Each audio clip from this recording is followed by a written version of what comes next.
യുക്തിവാദികളും വിശ്വാസികളും ആയിട്ടുള്ള ഒരു സദസ്സാണ് ഇവിടെ ഉള്ളത്. അതായത് ഈ സദസ്സ് ബഹുസ്വരമായ ഒരു സദസ്സാണ് എന്നാണ് ഞാൻ സൂചിപ്പിച്ചത്. ഇവിടെ ഈ സെമിനാറിൽ അവതരിപ്പിക്കപ്പെടുന്ന രണ്ട് വിഷയങ്ങൾ: രാമായണം എന്തിനു വായിക്കണം, ഒന്ന് ഖുർആന്റെ ശാസ്ത്രീയത ചോദ്യം ചെയ്യപ്പെടുന്നു, രണ്ട്. ഈ രണ്ട് വിഷയങ്ങളെ സംബന്ധിച്ച് ഉള്ള അഭിപ്രായങ്ങൾ, നിലപാടുകൾ, വീക്ഷണങ്ങൾ അവതരിപ്പിക്കുന്നതിനായി ഇവിടെ എത്തിച്ചേർന്നിട്ടുള്ളത് കോഴിക്കോട് സർവകലാശാലയിലെ ഗണിതശാസ്ത്ര വിഭാഗം മേധാവിയായിട്ടുള്ള പ്രൊഫസർ പി ടി രാമചന്ദ്രൻ, യുക്തിവാദി സംഘത്തിൻ്റെ പ്രമുഖ പ്രവർത്തകനും പുതിയ സോഷ്യൽ മീഡിയ നെറ്റ്വർക്കുകളിലും മറ്റുമായി വളരെ ഗൗരവമായി ആഴത്തിൽ ഇസ്ലാമിക വിഷയങ്ങളെ വിമർശിച്ചുകൊണ്ട് ചർച്ചകൾക്ക് നേതൃത്വം കൊടുക്കുന്ന, ഈ വിഷയവുമായി ബന്ധപ്പെട്ട് ധാരാളം പുസ്തകങ്ങൾ എഴുതിയിട്ടുള്ള E.A. ജബ്ബാറാണ്. മറ്റൊരാൾ അയ്യൂബ് മൗലവി ആണ്. ഖുർആൻ വളരെ ആഴത്തിൽ പഠിക്കുകയും നേരത്തെ തീർച്ചയായും ഇന്ന് നിലവിലുള്ള മതവിശ്വാസ സങ്കല്പങ്ങൾക്കനുസരിച്ച് ജീവിക്കുകയും ചെയ്തിരുന്ന, എന്നാൽ ഖുർആനെ കൂടുതൽ പഠിച്ചതിലൂടെ പിന്നീട് ശക്തനായ മതവിമർശകനായും മാറിയ അയ്യൂബ് മൗലവിയാണ്. ഇവരെ മൂന്ന് പേരെയും ഈ പരിപാടിയിലേക്ക് ആദരപൂർവ്വം ക്ഷണിക്കുന്നതോടൊപ്പം സദസ്സിലിരിക്കുന്ന എല്ലാവരെയും സ്നേഹോഷ്മളമായി ഈ പരിപാടിയിലേക്ക് സ്നേഹത്തോടെ സ്വാഗതം ചെയ്യുന്നു. ആദ്യമായി രാമായണം എന്തിനു വായിക്കണം എന്ന വിഷയത്തെ ആസ്പദമാക്കി സംസാരിക്കുന്നതിന് പ്രൊഫസർ പി ടി രാമചന്ദ്രനെ സ്വാഗതം ചെയ്തുകൊണ്ട് ഈ പരിപാടിയുടെ ഔപചാരികമായ ആരംഭത്തിലേക്ക് പ്രവേശിക്കുകയാണ്. സദസ്സിലിരിക്കുന്ന എല്ലാവരും ഈ വിഷയങ്ങൾ സാഗൂതം ശ്രദ്ധയോടെ ശ്രവിക്കും എന്നും പ്രതീക്ഷിക്കുന്നു. ഇതുമായി ബന്ധപ്പെട്ട ചർച്ചകൾക്ക് എല്ലാവരും സംസാരിച്ചതിന് ശേഷം അവസരമുണ്ടായിരിക്കുന്നതാണ്. അതിനെ സംബന്ധിച്ചിട്ടുള്ള കൂടുതൽ വിശദീകരണങ്ങൾ ഇതിന് ആദ്യത്തെ ഈ വിഷയാവതരണത്തിന് ശേഷം നൽകും. ഏതായാലും എല്ലാവർക്കും ഒരിക്കൽ കൂടി സ്വാഗതം ആശംസിച്ചുകൊണ്ട് ഈ വിഷയം അവതരിപ്പിക്കുന്നതിന് വേണ്ടി പ്രൊഫസർ പി ടി രാമചന്ദ്രൻ സാറിനെ ക്ഷണിച്ചുകൊണ്ടും ഞാൻ പിൻവാങ്ങുന്നു. നന്ദി. പ്രിയപ്പെട്ട സ്നേഹിതരെ,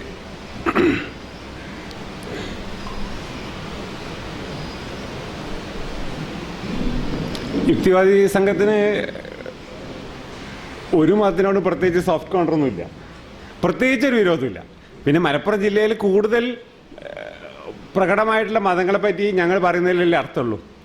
ഇപ്പം ബഹായി മതത്തിനെ പറ്റിയിട്ട് നമ്മളൊരു സെമിനാർ നടത്താൻ വേണ്ടി കുറേ കാശ് ചിലവാക്കുന്നതിൽ വലിയ കാര്യമുണ്ടോ? കാരണം മലപ്പുറം ജില്ലയിൽ അതിനുമാത്രം ബഹായി മതക്കാരില്ലാത്തൊരു സാഹചര്യത്തിൽ, അല്ലെങ്കിൽ ജൈന മതത്തിനെ പറ്റിയൊന്നും ചർച്ച. പക്ഷേ എങ്കിൽ കൂടി ഞങ്ങൾ അങ്ങനെയുള്ള മതങ്ങളെ പറ്റി പോലും പഠിക്കാൻ ശ്രമിക്കുന്നുണ്ട്. പക്ഷേ സെമിനാറുകളൊക്കെ നടത്തുമ്പോൾ സ്വാഭാവികമായും ഇവിടെ കൂടുതലുള്ള ആൾക്കാരുടെ മതങ്ങളുമായിട്ടാണ് നമ്മൾ നടത്തുന്നത്. അല്ല, ഞങ്ങൾക്ക് ഈ മതങ്ങളിൽ പ്രത്യേകിച്ച് ഒന്നിനോട് പ്രത്യേകിച്ചൊരു വിരോധം, പ്രത്യേകിച്ചൊരു അനുഭവമില്ല. അപ്പോൾ ഹിന്ദു മതത്തിലെ ഏറ്റവും പ്രധാനപ്പെട്ട കാര്യങ്ങൾ വേദം, സ്മൃതി, അങ്ങനെയുള്ള കാര്യങ്ങളൊക്കെ. പക്ഷെ ഇതൊക്കെ ഹിന്ദുമതത്തിലെ ആചാരം അനുസരിച്ച് സമൂഹത്തിലെ ഒരു പ്രത്യേക വിഭാഗക്കാർക്ക് മാത്രമായിട്ട് സംവരണം ചെയ്ത കാര്യങ്ങളാണ്.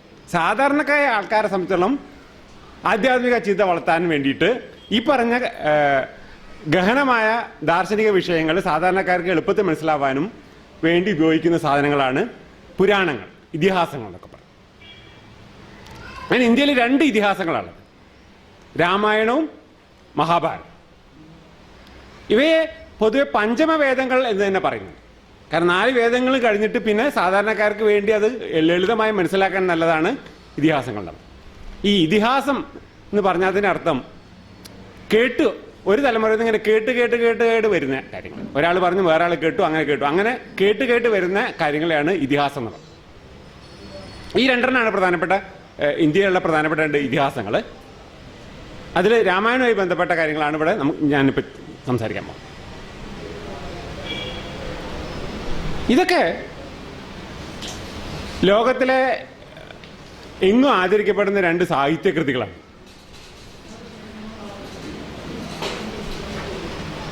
അതിന് സാഹിത്യകൃതികൾ എന്നുള്ള നിലയ്ക്ക് നമ്മൾ മനസ്സിലാക്കുന്നതിൽ യാതൊരു തെറ്റും.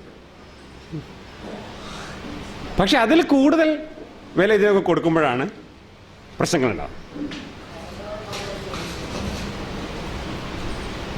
ഞാനത് കൂടുതൽ വിശദമായി പറയുകയാണെങ്കിൽ, ഇപ്പോൾ മലയാള ഭാഷയുടെ പിതാവാണ് തുഞ്ചത്തെഴുത്തച്ഛൻ. തുഞ്ചത്തെഴുത്തച്ഛൻ്റെ പ്രധാനപ്പെട്ട അധ്യാത്മ രാമായണം കേരളത്തിലെ മിക്ക വീടുകളിലും ഹിന്ദു വീടുകളിൽ ഒരുപാട് കാലമായി പാരായണം ചെയ്യപ്പെട്ട സാധനം. അത് മലയാള സാഹിത്യത്തിൻ്റെ ഒരു മുതൽക്കൂട്ടാണ്. മലയാള സാഹിത്യം പഠിക്കുന്ന കൂട്ടത്തിൽ രാമായണത്തിൽ ഒരു ഭാഗം പഠിക്കാറുണ്ട് പലപ്പോഴും. കാരണം മലയാള ഭാഷയുടെ പിതാവ് എന്നുള്ള നിലയ്ക്ക് അദ്ദേഹത്തിൻ്റെ കവിത, അതിൻ്റെ കവിതയുടെ മഹാത്മ്യങ്ങളൊക്കെ എല്ലാ ആൾക്കാരും പഠിക്കേണ്ടത്. അത് മതവുമായിട്ട് ബന്ധപ്പെട്ട കാര്യമാണ്. പിന്നെ വേറെ കാര്യം മനസ്സിലാക്കേണ്ടതെന്ന് വെച്ചാൽ, ഈ രാമായണം എന്ന് പറയുന്ന സാധനം ഒന്നല്ല, ഒരുപാട് രാമായണങ്ങൾ. ഈ രാമായണങ്ങളിൽ കഥയിൽ വളരെ കാര്യമായ വ്യത്യാസങ്ങളുണ്ട്. ഈ രാമായണ കഥ India, Burma, Malaysia, Indonesia, Thailand തുടങ്ങിയ നിരവധി രാജ്യങ്ങളിൽ ഉള്ള കാര്യമാണ്. പക്ഷെ ഇവിടേക്കുള്ള സ്ഥലത്ത് ബുദ്ധമതക്കാർക്കും ജൈനമതക്കാർക്കും രാമായണ കഥയുണ്ട്. പക്ഷെ ഈ രാമായണ കഥകളൊക്കെ തമ്മിൽ ഒരുപാട് കാര്യമായ വ്യത്യാസങ്ങൾ, ഇത്തരത്തിലുള്ള കാര്യങ്ങളെ പറ്റി വളരെ വിശദമായി പഠിക്കപ്പെട്ടിട്ടുണ്ട്. ഇന്ത്യയിൽ തന്നെയുള്ള വളരെ പ്രധാനപ്പെട്ട ഒരു രാമായണമാണ് വാൽമീകി രാമായണം. വാൽമീകിനെ ആദി കവി എന്നാണ് പറയുന്നത്. വാൽമീകിയുടെ രാമായണം വളരെ പ്രധാനപ്പെട്ട ഒരു കാര്യമാണ്. അതുപോലെ വേറെ രാമായണമാണ് അധ്യാത്മ രാമായണം. ഇത് തമ്മിൽ ചെറിയ വ്യത്യാസങ്ങൾ വെച്ചാൽ, വാൽമീകി രാമായണത്തിലെ രാമൻ ഒരു രാജാവാണെങ്കിൽ അധ്യാത്മ രാമായണത്തിലെ രാമൻ ഒരു ദൈവം, വിഷ്ണുവിൻ്റെ ഒരു അവതാരമായിട്ടാണ് കാണുന്നത്. വാൽമീകി എഴുതിയത് വാൽമീകി രാമായണം എന്ന് പറയും. ഈ വാൽമീകി രാമായണത്തിന് പോലും ഇന്ത്യയിൽ പല പാഠഭേദങ്ങളുണ്ട്. ഒരുപാട് 3, 4, 5 പാഠഭേദങ്ങളുണ്ടെന്നാണ് പറഞ്ഞത് വാൽമീകി രാമായണത്തിന്, ഓരോ പ്രദേശങ്ങളിലായിട്ട്. അതിങ്ങനെ പകർത്തിയെടുക്കുന്നതിൻ്റെ ഭാഗമായിട്ട് വന്ന ഭാഗതകളായിരുന്നു. അപ്പോൾ ഞാൻ പറഞ്ഞ ഒന്നാമത്തെ പോയിന്റ്, രാമായണം എന്ന് പറഞ്ഞാൽ ഒന്നല്ല, രാമായണങ്ങളാണ്. 2, ഈ മതപരമായ കാഴ്ചപ്പാടിൽ ഈ ഇതിഹാസങ്ങളുടെ പ്രസക്തി എന്താണ്? അവർ പറയുന്നത് നമുക്ക് നല്ല ഉപദേശങ്ങൾ, നമ്മളെ ജീവിതം നന്നായി നടത്താൻ വേണ്ട ഉപദേശങ്ങൾ, ആശയങ്ങൾ കിട്ടുന്നു.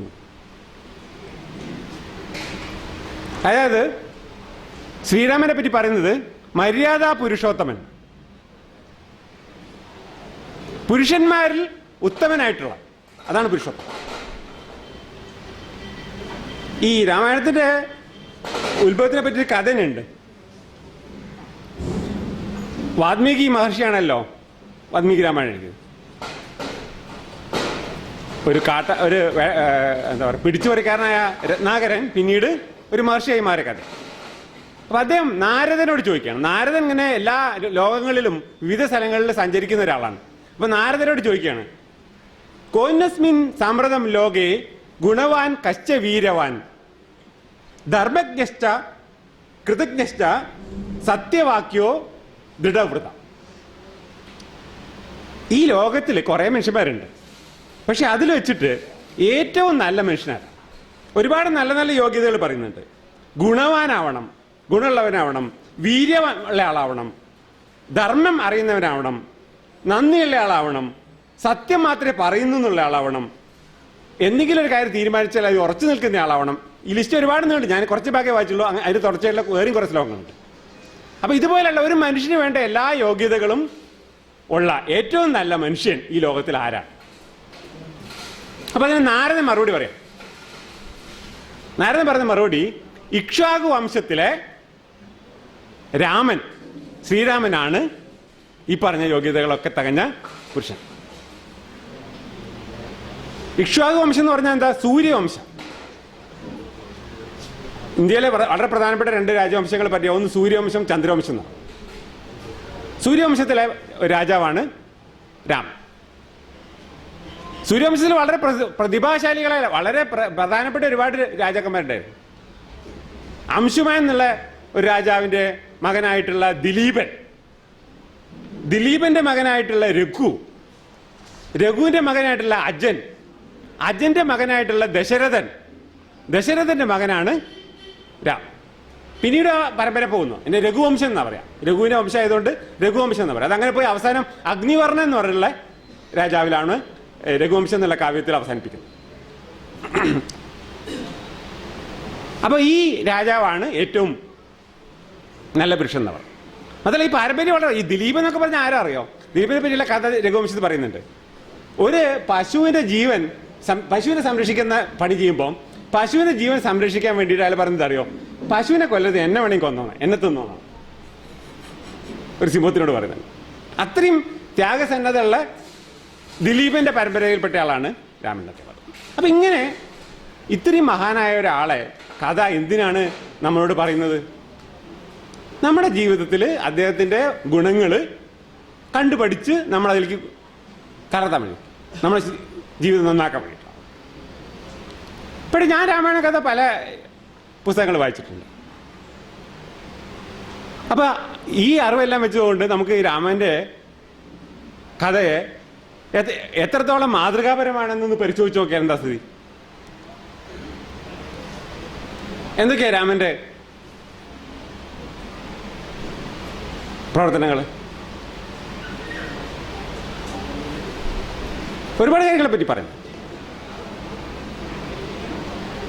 സാധാരണ നിലയ്ക്ക് എൻ്റെ പേര് രാമചന്ദ്രൻ. അതാണ് ശ്രീരാമന്റെ ശരിക്കുള്ള പേര് രാമചന്ദ്രൻ.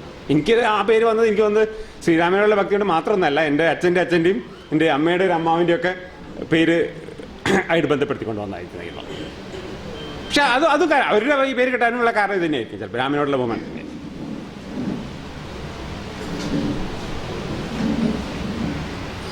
ഇതുപോലെ ഇന്ത്യയിൽ ഒരുപാട് ആൾക്കാർക്ക് രാമനുമായിട്ട് ബന്ധപ്പെട്ട പേരുകൾ, വിശേഷം വടക്കേ ഇന്ത്യയിലൊക്കെ.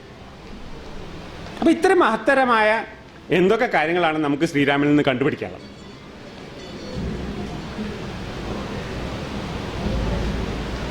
അപ്പോ അതിനെപ്പറ്റി നോക്കുകയാണെങ്കിൽ വളരെ രസകരമായ പല കാര്യങ്ങളും പൊന്തി വരുന്നുണ്ട്. അദ്ദേഹത്തിന്റെ ഭരണം ഏറ്റവും മാതൃകാപരമാണെന്ന് പറയാം. മഹാത്മാഗാന്ധി ഇന്ത്യയിൽ രാമരാജ്യത്തിന് സ്ഥാപിക്കാൻ വേണ്ടിയിട്ടാണ് പറഞ്ഞിരിക്കുന്നത്.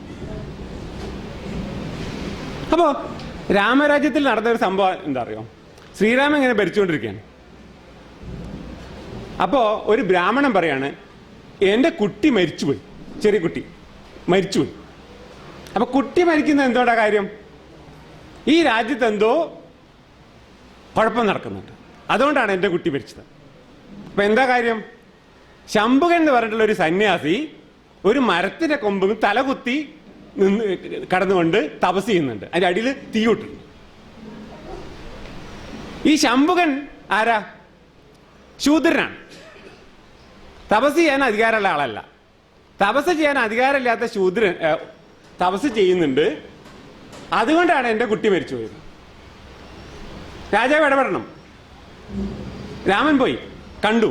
എന്താ ചെയ്തറിയോ? നേരെ വാളുകൊണ്ട് തലയും വെട്ടി. ഇതാണ് രാമരാജ്യത്തിന്റെ മോഡൽ. നീതിന്യായം നടപ്പിലാക്കി.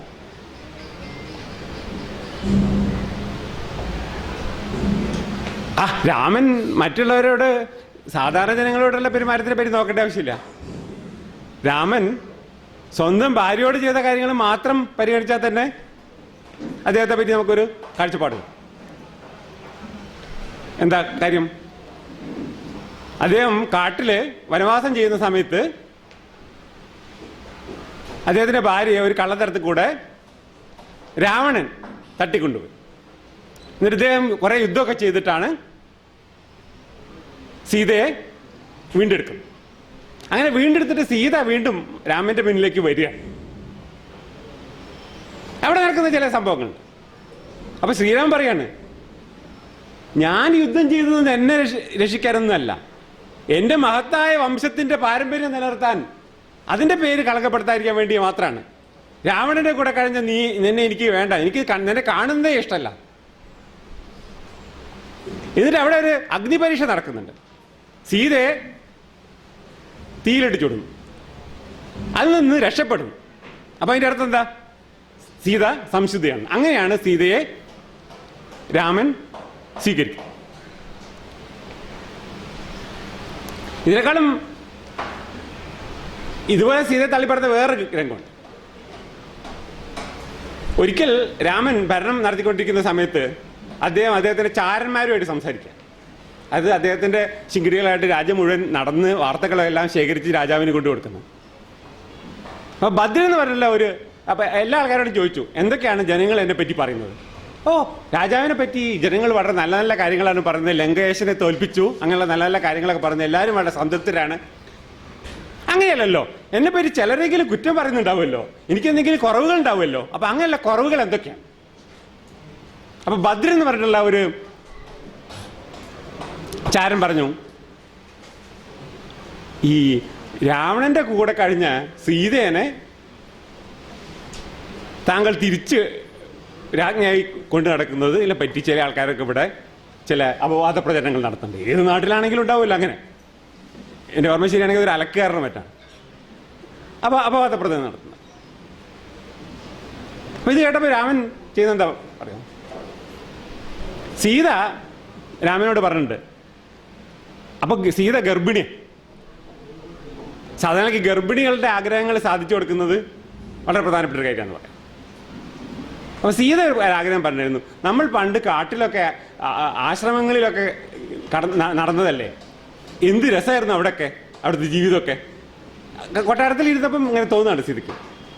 ഞാൻ അതിനെക്കുറിച്ച് ഇങ്ങനെ എപ്പോഴും ഓർക്കും, ആ കാട്ടിലൊക്കെ നമുക്ക് ഒന്നും കൂടി പോകാൻ പറ്റിയിരുന്നെങ്കിൽ, ആശ്രമങ്ങളിലൊക്കെ ഒന്ന് പോയി മുനിമാരെ ഒന്ന് കാണാൻ പറ്റിയിരുന്നെങ്കിൽ നന്നായിരുന്നു എന്ന് സീത പലപ്പോഴും പറയാറുണ്ട്.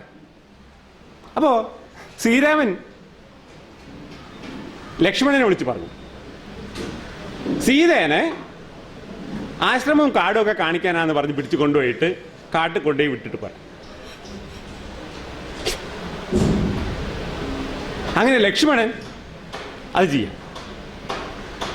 അതായത് പൂർണ്ണ ഗർഭിണിയായ ഒരു സ്ത്രീയെ, സ്വന്തം ഭാര്യയെ ഏതോ ഒരാള് ഒരു അപവാദം പറഞ്ഞു എന്ന് കേട്ടിട്ട്, അതും അഗ്നിപരീക്ഷയാൽ സംശുദ്ധിയാണെന്ന് തെളിയിക്കപ്പെട്ടത്. അഗ്നിപരീക്ഷ എന്നൊക്കെ പറഞ്ഞാൽ അന്നത്തെ കാലത്ത് അംഗീകരിക്കപ്പെടുന്ന തെളിവാണ്. ഇന്ന് നമ്മൾ ഇന്ത്യൻ പീനൽ കോഡ് അംഗീകരിക്കും എന്നുള്ളതല്ല പ്രശ്നം. അതൊക്കെ രാജാവ് അംഗീകരിച്ച് കൂടെ നിർത്തണം. അത് എന്ത് വഞ്ചനാപരമായ രീതിയിലാണ് കൊണ്ടാക്കുന്നത്. ഒരാൾക്ക് അയാളുടെ ഭാര്യയായിട്ട് അഭിപ്രായ വ്യത്യാസം ഉണ്ടാവുകയാണെങ്കിൽ ഒഴിവാക്കുന്നത് നമുക്ക് മനസ്സിലാക്കാൻ പറ്റും. മാത്രമല്ല, തെറ്റ് ചെയ്ത ആൾക്കാരെ ശിക്ഷിക്കാൻ അവകാശപ്പെട്ട ആളാണ് രാജാവ്. അദ്ദേഹത്തിന് ശിക്ഷിക്കുന്നത് മനസ്സിലാക്കാൻ പറ്റും. എങ്ങനെയാണ്? വിചാരണ ചെയ്ത് കുറ്റവാളിയുടെ കുറ്റം എന്താണെന്ന് പറഞ്ഞ് ശിക്ഷിക്കാൻ പറ്റും. ഇത് വളരെ ചതിയിൽ കൂടെ കാട്ടിക്കൊണ്ടുപോയി വിടാ. അവിടെ കൊണ്ടുപോയിട്ട് അദ്ദേഹം വിട്ടപ്പോൾ ഭാഗ്യത്തിൽ അതിൻ്റെ അടുത്തുള്ള ഒരു ആശ്രമത്തിൽ വാൽമീകി എന്ന് പറഞ്ഞൊരു ആൾ ഉണ്ടായതുകൊണ്ട് അദ്ദേഹം ഈ സ്ത്രീയെ കൊണ്ടുപോയി വളർത്തി അവിടെ പ്രസവമൊക്കെ നടന്ന് ആ വാൽമീകി ഈ കുട്ടികളെ രാമൻ്റെ കഥ പഠിപ്പിച്ച് ആ കുട്ടികൾ വീണ്ടും രാമൻ്റെ കൊട്ടാരത്തിൽ നടത്തുന്ന ഒരു യാഗത്തിൻ്റെ സമയത്ത് അവിടെ വന്നിട്ട് ഈ കഥ പാടുക. അപ്പോൾ ഈ കാര്യങ്ങളെല്ലാം അറിഞ്ഞ അവസാനം വാൽമീകി സീതയെ രാമൻ്റെ മുന്നിൽ കൊണ്ടുവരും. അപ്പോൾ രാമൻ പറയുന്നത് എന്താ അറിയോ? നീ പ്രതിജ്ഞ ചെയ്യണം പതിവ്രതയാണെന്ന്. സീത ജീവിതത്തിൽ അനുഭവിക്കാനുള്ളത് മുഴുവൻ അനുഭവിച്ച സ്ത്രീയാണ്.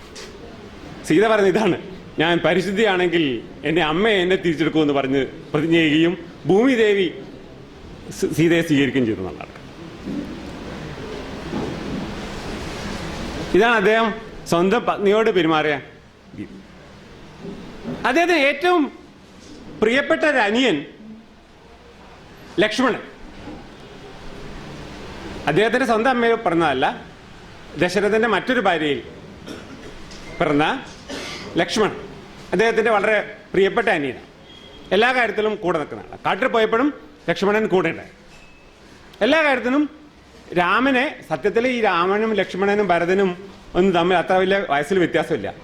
രാമൻ ജനിച്ചത് ചൈത്രമാസത്തിലെ പുണർത നാളിലാണെങ്കിൽ ഭരതൻ പൂയം, ശത്രുഘ്നനും ലക്ഷ്മണനും ആയില്യം, അത്രയേ ഉള്ളൂ. ഒന്നോ രണ്ട് ദിവസത്തിന്റെ വ്യത്യാസം. അപ്പോൾ ഏതാനും മണിക്കൂറുകളുടെ വ്യത്യാസം മാത്രമേ ഉള്ളൂ. പക്ഷെ ഈ മൂപ്പ് ചെറുതാണെങ്കിൽ പോലും രാവണൻ വളരെ വിനീത ദാസനെ പോലെയാണ് നടക്കാം. പക്ഷെ അയാളുടെ രസം എന്താ അറിയോ?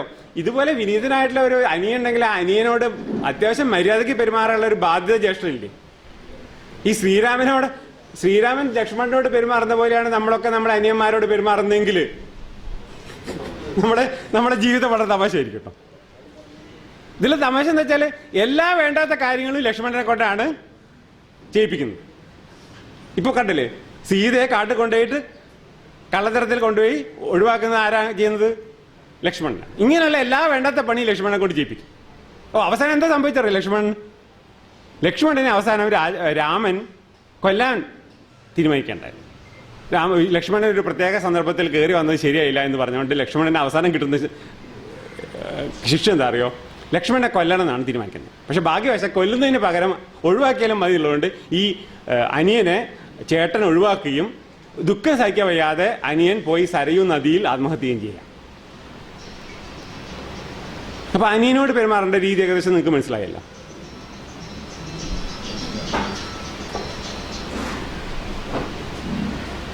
ഇങ്ങനെയൊക്കെയാണോ അനിയനോട് പെരുമാറേണ്ടത്? ഇങ്ങനെയൊക്കെയാണോ ഭാര്യനോട് പെരുമാറേണ്ടത്? ഇനി ഈ മറ്റുള്ള കാര്യങ്ങൾ എങ്ങനെയാണ്? സ്ത്രീകളോട് പെരുമാറുന്ന രീതി. ഇനി സ്വന്തം ഭാര്യയുടെ കാര്യം പോട്ടെ, ബാക്കിയുള്ള സ്ത്രീകളോട് പെരുമാറുന്ന രീതി എന്താണ്? സാധാരണ നിലയ്ക്ക് ഇന്ത്യയിലെ ഒരു സംവിധാനം വെച്ചുകൊണ്ട് സ്ത്രീകളെ ഉപദ്രവിക്കുന്നതും സ്ത്രീകളെ വധിക്കുന്നതൊന്നും ഒട്ടും അംഗീകരിക്കപ്പെടില്ല. നമ്മുടെ ഇവിടുത്തെ ഇന്ത്യയിലെ ബ്രാഹ്മണിക്കലായിട്ടുള്ള വേദശാസ്ത്ര ശ്രുതികളൊക്കെ അനുസരിച്ച് രാമൻ നിരവധി സ്ത്രീകളെ കൊന്നിട്ടുണ്ട്. ഉദാഹരണം താടക. പക്ഷെ അതിനേക്കാളൊക്കെ വളരെ ദയനീയമായി തോന്നിയൊരു കാര്യം, രാവണന്റെ അനിയത്തിയായ ശൂർപ്പണഖയുടെ ഭർത്താവിനെ അവിചാരിതമായി നഷ്ടപ്പെട്ടിട്ടുണ്ട്. അപ്പം രാവണൻ പറഞ്ഞു, നീ ലോകത്ത് തന്നെ ഇഷ്ടമുള്ള ഒരാളെ പോയി കണ്ടുപിടിച്ചോ, ഞാൻ കല്യാണം കഴിപ്പിച്ചു തരാം. അങ്ങനെ ശൂർപ്പണഖ നടക്കുമ്പോൾ ഈ രാമനും ലക്ഷ്മണനും സീതയും കാട്ടിൽ വസിക്കുന്ന സമയമാണ്. അപ്പം അവിടെ വന്നിട്ട് ശൂർപ്പണഖ വരിക. അപ്പോൾ അവിടെ രാമനുണ്ട്, സീതയുണ്ട്, ലക്ഷ്മണനുണ്ട്. അപ്പോൾ ശൂർപ്പണഖയെ കണ്ടപ്പോൾ രാമൻ ചോദിക്കുകയാണ്, ഇതാരാണ് നീ, എന്താണ് നീ എന്നൊക്കെ ചോദിക്കാം. അപ്പോൾ ശൂർപ്പണഖ കാര്യം പറഞ്ഞു, ഞാനിങ്ങനെ ഒരു ഭർത്താവിനെ അന്വേഷിച്ച് നടക്കുകയാണ്, നിങ്ങൾ എൻ്റെ ഭർത്താവായിക്കൊള്ളാം, നിങ്ങളെ കാണാൻ നല്ല ഭംഗിയുണ്ട്, എനിക്ക് വളരെ ഇഷ്ടപ്പെട്ടു, ബഹുമാനം, നിങ്ങൾ എന്നെ ഭർത്താവാക്കണം, സ്വീകരിക്കണം. അപ്പോൾ രാമൻ പറയാണ് കേട്ടോ, എനിക്ക് ഒരു ഭാര്യ ഉണ്ട് നിലവിൽ, നീയും കൂടി ഒരു ഭാര്യ ആവുന്നതിൽ വിരോധം ഉണ്ടായിട്ടല്ല, പക്ഷെ രണ്ടാമത്തെ ഭാര്യയായി നിൽക്കാൻ നിനക്ക് അത്ര വലിയ അഭിമാനം ആവില്ലല്ലോ. പക്ഷെ എൻ്റെ കൂടെ ഒരു അനിയുണ്ട്, സുന്ദരനാണ്, എന്നെക്കാളും കേമനാണ്, മോശക്കാരനൊന്നുമല്ല, അദ്ദേഹത്തിൻ്റെ ഭാര്യയ്ക്കോ. കാരണം അദ്ദേഹത്തിന് വേറെ ഭാര്യമാരൊന്നുമില്ല. ഇത് പച്ചക്കള്ളാണ്. സത്യവാകോ ദൃഢവ്രതം. സത്യം പറയുന്നതിൽ ദൃഢവ്രതമുള്ള ആളാണ്. അപ്പോൾ ശൂർപ്പണഖ എന്ത് ചെയ്തു? ലക്ഷ്മണനെ പോയി കണ്ടു. അപ്പോൾ നിങ്ങൾ എന്നെ കല്യാണം കഴിച്ചോ? ശൂർപ്പണഖയ്ക്ക് ആരെങ്കിലും ഒരാളെ കിട്ടണമെന്നോ? അതല്ലേ രാമനിലേക്ക് എന്നാൽ ശരി, ലക്ഷ്മണനെ കൊണ്ടു. അപ്പോൾ ലക്ഷ്മണൻ പറയാണ്, ഞാൻ ഒരു ശ്രീരാമൻ്റെ ദാസനാണ്, ഈ ദാസന്റെ ഭാര്യയായി നിൽക്കുന്നതാണോ നിനക്ക് അഭിമാനം, അതോ രാജാവിൻ്റെ തന്നെ ഭാര്യയായി നിൽക്കുന്നതാണോ, മൂത്തയാളുടെ തന്നെ ഭാര്യയായി നിൽക്കുന്നതാണോ നല്ലത്? അതുകൊണ്ട് നീ ഒരു കാര്യം ചെയ്യും, രാമൻ്റെ തന്നെ അടുത്തേക്ക് പോകുന്നത്. ഇങ്ങനെ ഇവർ രണ്ടുപേരും ഈ പാവ സ്ത്രീയെ അങ്ങോട്ടും ഇങ്ങോട്ടും തട്ടിക്കളിക്കാൻ. ഇതൊക്കെ നമ്മുടെ നാട്ടിലെ ഏതെങ്കിലും ഒരു സാധാരണ ചെറിയ പയ്യൻ കാണിക്കുകയാണെങ്കിൽ നമുക്ക് മനസ്സിലാക്കാം, ഇതാരാ കാണിക്കുന്നത്? സഭാര്യം താമസിക്കുന്ന ഒരു മെച്ചൂർഡായുള്ള ഒരു മനുഷ്യനാണ് ഇത് കാണിക്കുന്നത്. ഇത്ര പറഞ്ഞ യോഗ്യതകളൊക്കെ ഉണ്ടെന്ന് പറയപ്പെടുന്ന ഒരാളാണ് കാണിക്കുന്നത്. ഇതെല്ലാം കണ്ടപ്പോൾ ശൂർപ്പണഖയ്ക്ക് കലശലായിട്ട് ദേഷ്യം വരികയും അവൾ ബഹളം വയ്ക്കുകയും സീതേനെ അറ്റാക്ക് ചെയ്യാൻ ശ്രമിക്കുകയൊക്കെ ചെയ്തു. അപ്പൊ രാമൻ പറയുന്നത് അറിയോ? ലക്ഷ്മണനോട് അവളെ അംഗവൈകല്യം നടത്താൻ വേണ്ടി പറഞ്ഞു. ഈ ഭർത്താവിനെ അന്വേഷിച്ച് നടക്കുന്ന സുന്ദരിയായ ഒരു സ്ത്രീയോട് ഇവർ ചെയ്തെന്താ അറിയോ? ലക്ഷ്മണൻ ശൂർപ്പണഖയുടെ രണ്ട് മുലകളും മൂക്കും ഇഷ്ടം. ഭർത്താവിനെ അന്വേഷിച്ച് നടക്കാൻ പറ്റിയ സ്ഥിതിയല്ലേ പിന്നെ. അല്ലാതെ തന്നെ ഭർത്താവിനെ അന്വേഷിച്ച് കിട്ടാഞ്ഞിട്ടാണല്ലോ ഇപ്പൊ ഇവര് ഈ കാട്ടിലൊക്കെ എത്തിയത്. ഭർത്താവിനെ അന്വേഷിച്ചിട്ട് വേറെ ലങ്കയിലോ അങ്ങനെയുള്ള മറ്റു സ്ഥലത്ത് എവിടെയും കിട്ടാത്തതുകൊണ്ടാണല്ലോ ഈ കാട്ടിൻ്റെ ഉള്ളിൽ വന്നിട്ട് അവിടെ നിൽക്കുന്ന ശ്രീരാമനോടും ലക്ഷ്മണനോടും ഒക്കെ ചോദിക്കേണ്ട ഒരു സ്ഥിതിയിൽ ശൂർപ്പണഖയ്ക്ക് വന്നത്. ഒരു ഭർത്താവ് ഉണ്ടായിരുന്നു, ആ ഭർത്താവിനെ രാവണൻ അറിയാതെ കൊന്നുപോയി. തെറ്റുപറ്റിയത് രാവണനെ കൊന്നുപോയി എന്നുള്ളതാണ്. രാവണന്റെ വളരെ പ്രിയപ്പെട്ട രീതിയായിരുന്നു, കൽപ്പിച്ചുകൂട്ടി ചെയ്തല്ല, അറിയാതെ പറ്റില്ല. ആ സ്ത്രീ എങ്ങനെയൊക്കെ ചെയ്തു കഴിഞ്ഞാൽ എന്തായിരിക്കും എൻ്റെ സ്ഥിതി? ഇത് കൊല്ലുന്നതിനേക്കാളും കഷ്ടമല്ലേ ഇതൊക്കെ? ഇങ്ങനെയാണോ സ്ത്രീകളോട് പെരുമാറുന്നത്? ഇതൊക്കെ വായിച്ച് പഠിച്ചാൽ നമ്മുടെ കുട്ടികളൊക്കെ എവിടേക്കാണ് പോകുന്നത്? അല്ല, ഇത്തരത്തിലുള്ള നമ്മൾ ഈ ഒരു കുട്ടി ഒരു പുസ്തകം വായിച്ച് പഠിക്കുമ്പം, അതും ഈ ദൈവത്തിൻ്റെ കഥയാണ്, മര്യാദ പുരുഷോത്തമൻ്റെ കഥയാണെന്നൊക്കെ പറഞ്ഞിട്ട് നമ്മൾ കുട്ടികളോട് പറയുമ്പോഴുള്ള കുഴപ്പമാണ്. കഥ വായിക്കുന്നതിന് കുഴപ്പമൊന്നുമില്ല കേട്ടോ. കഥ നമ്മൾ എല്ലാതരം കഥകളും വായിക്കുന്നത് നല്ലതാണ്. നമുക്ക് എത്ര കഥകളുണ്ട്, എന്തെല്ലാം കഥകളിൽ കാണുന്നുണ്ട്. കഥകളൊക്കെ വായിക്കുന്നതിൽ കുഴപ്പമില്ല. മാത്രം സാഹിത്യമൂല്യം ഇല്ലാത്ത കൃതിയാണ് രാമായണങ്ങളെന്നൊന്നും എനിക്ക് അഭിപ്രായമില്ല. എല്ലാ രാമായണവും വളരെയധികം സാഹിത്യമൂല്യമുള്ള കൃതികൾ തന്നെയാണ്. അതൊക്കെ പഠിക്കുന്ന അങ്ങനെ രീതിയിൽ നമ്മൾ പഠിക്കുന്നതിൽ കുഴപ്പമില്ല. പക്ഷേ ഇതെല്ലാം നമ്മുടെ ജീവിത മാതൃകകളാണ്, നമ്മുടെ ജീവിതത്തിൽ പടർത്തേണ്ടതാണെന്ന് പറയുന്നത് എനിക്ക് മനസ്സിലാവുന്നില്ല. ഈ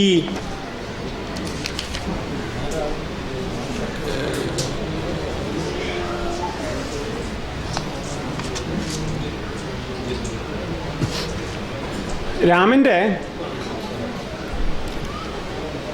ജീവിതം നമ്മൾ കണ്ടുപഠിക്കേണ്ടതാണ് എന്നാണ് പറയുന്നത്. അവസാനത്തെ എങ്ങനെ അവസാനിച്ച രാമന്റെ ജീവിതം അറിയാം? പലരും പറയാറില്ല. ശ്രീകൃഷ്ണന്റെ ജീവിതം എങ്ങനെ അവസാനിച്ചു എന്നുള്ള ഹിന്ദുക്കൾ പലപ്പോഴും പറയുന്നത് ഞാൻ കേട്ടിട്ടുണ്ട് പല സ്ഥലത്തും. പക്ഷെ രാമന്റെ ജീവിതം എങ്ങനെ അവസാനിച്ചു എന്നുള്ളത് പൊതുവെ ഹിന്ദുക്കള് കൃതികളിലൊന്നും അത്ര കാര്യമായി പറയുന്നത് ഞാൻ കേട്ടിട്ടില്ല. ONV കുറുപ്പിന്റെ ഒരു കവിത ഉണ്ട്, സരവിയിലേക്ക്, അതിൽ പറയുന്നുണ്ട്.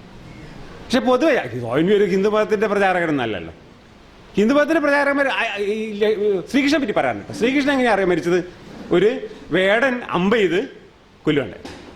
വേടൻ അറിയാതെ അമ്പ ചെയ്തായിട്ടാ തോന്നുന്നു. അതിനി കൽപ്പിച്ചുകൂട്ടി അമ്പ ചെയ്തല്ല, വേടൻ അമ്പ ചെയ്തു, അറിയാതെ ശ്രീകൃഷ്ണന്റെ കാല് തട്ടി, അങ്ങനെ ശ്രീകൃഷ്ണൻ മരിക്കണ്ട. അത് പലപ്പോഴും പറയാറുണ്ട്. പക്ഷെ ശ്രീരാമൻ എങ്ങനെയാണ് മരിച്ചെന്ന് പറയാറില്ല. ഈ സീത ഇതുപോലെ ഭൂമിയിൽ അന്തർദാനം ചെയ്ത് ലക്ഷ്മണനെ വധിക്കുന്നതിന് സമമായി പുറത്താക്കുകയും അദ്ദേഹം അതിനുശേഷം ആത്മഹത്യയും ചെയ്യുന്ന ഒരു സാഹചര്യത്തിൽ ഇങ്ങനെ മാനസികമായി ഏറ്റവും തളർന്ന രാമൻ അവസാനം ചെയ്യുന്നത് എന്താ അറിയോ? സരയൂ നദിയിൽ ചാടി ആത്മഹത്യയായി. നമ്മൾ പഠിച്ച് നമ്മളെ മക്കളും ഒക്കെ പഠിച്ച് ജീവിതത്തിൽ അനുകരിക്കേണ്ട മഹാനായ വ്യക്തിനെയല്ലേ ഇത്?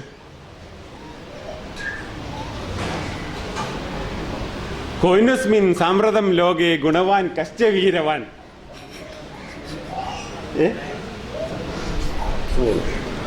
അപ്പൊ ഇത്തരത്തിലാണ് രാമൻ. അപ്പോൾ ഞാൻ പറയുന്നത് ഈ കൃതികളെ നമ്മൾ പഠിക്കുമ്പോൾ ഇതിൻ്റെ ക്രിട്ടിക്കലായിട്ട് ആലോചിച്ചുകൊണ്ട് പഠിക്കണം.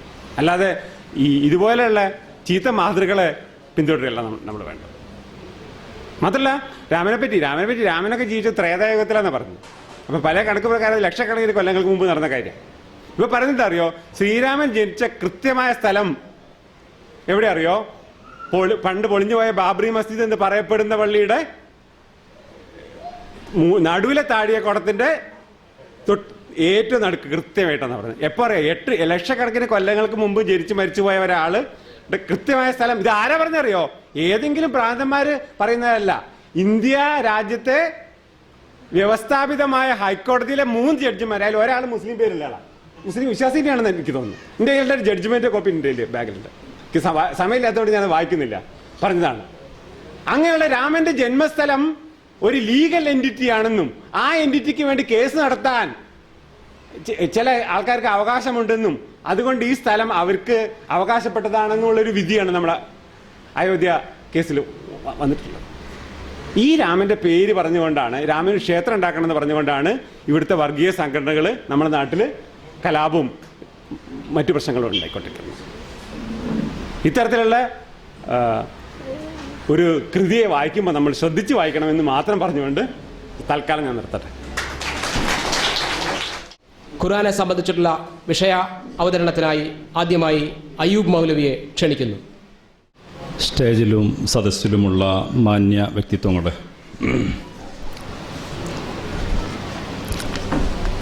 നാം ഇന്ന് ചർച്ച ചെയ്യുന്ന വിഷയം ഖുർആനിലെ ശാസ്ത്രീയത ചോദ്യം ചെയ്യപ്പെടുന്നു എന്നതിനെക്കുറിച്ചാണ്.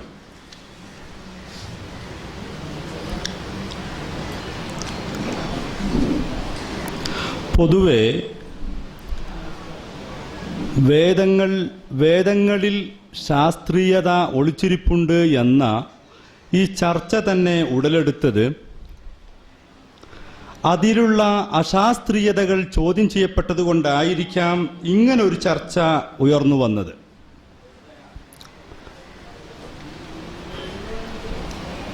എന്താണ് വേദം, എന്താണ് ശാസ്ത്രം എന്ന് പ്രാഥമികമായി നാം മനസ്സിലാക്കേണ്ടിയിരിക്കുന്നു. ലോകത്തുള്ള യൂണിവേഴ്സിറ്റികളിലും മറ്റു സമാന ഗ്രന്ഥപുരകളിലുമുള്ള ശാസ്ത്രീയ പുസ്തകമെടുത്തുകൊണ്ട് ഇത് ശാസ്ത്ര പുസ്തകമാണോ അല്ലയോ എന്ന് ആരും ചർച്ച ചെയ്ത് കാണുന്നില്ല. എന്നാൽ ഇന്ന് ചില കൂട്ടർ വേദഗ്രന്ഥങ്ങളിൽ എവിടെയെങ്കിലും ശാസ്ത്രീയത ഒളിച്ചിരിപ്പുണ്ടോ എന്ന് ഗവേഷണം ചെയ്തുകൊണ്ടിരിക്കുകയാണ്. അതുകൊണ്ട് തന്നെ ഈ വിഷയം വളരെ കൃത്യമായി പഠിക്കുകയും വിലയിരുത്തുകയും ചെയ്യേണ്ടത് അത്യന്താവശ്യമാണ്. സാമാന്യമായി എന്താണ് വേദം അല്ലെങ്കിൽ വേദങ്ങൾ? ഇപ്പം മുസ്ലിങ്ങളെ സംബന്ധിച്ചിടത്തോളം, ഇസ്ലാം മതവിശ്വാസികളെ സംബന്ധിച്ചിടത്തോളം ഖുർആനും മറ്റു ഹദീസ് ഗ്രന്ഥങ്ങളുമാണ് വേദം അല്ലെങ്കിൽ വേദങ്ങൾ എന്ന് പറയുന്നത്. ക്രൈസ്തവരെ സംബന്ധിച്ചിടത്തോളം ബൈബിൾ, അത് പുതിയതായാലും പഴയതായാലും. ഹൈന്ദവരെ സംബന്ധിച്ചിടത്തോളം ചതുർവേദങ്ങൾ, മഹാഭാരതം, ഉപനിഷത്തുകൾ, ഭാഗവതം, രാമായണം തുടങ്ങിയ ഇതിഹാസങ്ങളാണ്. അപ്പോൾ സാമാന്യമായി എന്താണ് വേദം എന്ന് നാം മനസ്സിലാക്കിയല്ലോ. എന്നാൽ എന്താണ് ശാസ്ത്രം? നിരീക്ഷണവും പരീക്ഷണവും യുക്തിചിന്തയും കൊണ്ട് മനുഷ്യനെയും പ്രകൃതിയെയും മനസ്സിലാക്കാനുള്ള വസ്തുതക്കാണ് സയൻസ് എന്ന് പറയുന്നത്. ഇതുപോലെ സയൻസ് എന്നാൽ എന്ത്, വേദങ്ങൾ എന്നാൽ എന്ത് എന്ന് വേർതിരിച്ചു മനസ്സിലാക്കുന്നത് പോലെ യുക്തിയും അന്ധവിശ്വാസവും വേർതിരിച്ചു മനസ്സിലാക്കണം. വിജ്ഞാനവും വിശ്വാസവും വേർതിരിച്ചു മനസ്സിലാക്കേണ്ടതുണ്ട്. ഇങ്ങനെ ഓരോന്നും കൃത്യമായി വേർതിരിച്ചു മനസ്സിലാക്കാത്തതിൻ്റെ ഒരു അഭാവമാണ് ഇന്ന് വേദങ്ങളിൽ ശാസ്ത്രീയത ഒളിച്ചിരിപ്പുണ്ടെന്ന് പറയുന്നവർ ചെയ്യുന്നത്. ഞാൻ എൻ്റെ വിഷയത്തിലേക്ക് വരുന്നു. എന്താണ് ഖുർആൻ? ഖുർആനിനെ കുറിച്ച് വളരെ അഭിപ്രായ ഭിന്നതകൾ ഉടലെടുത്ത സമയത്ത് അഹ്ലുസുന്നത്തി വൽ ജമാഅ ഒരു കൃത്യമായ ഒരു നിർവചനം ഉണ്ടാക്കുകയുണ്ടായി. എന്താണ് ഖുർആൻ?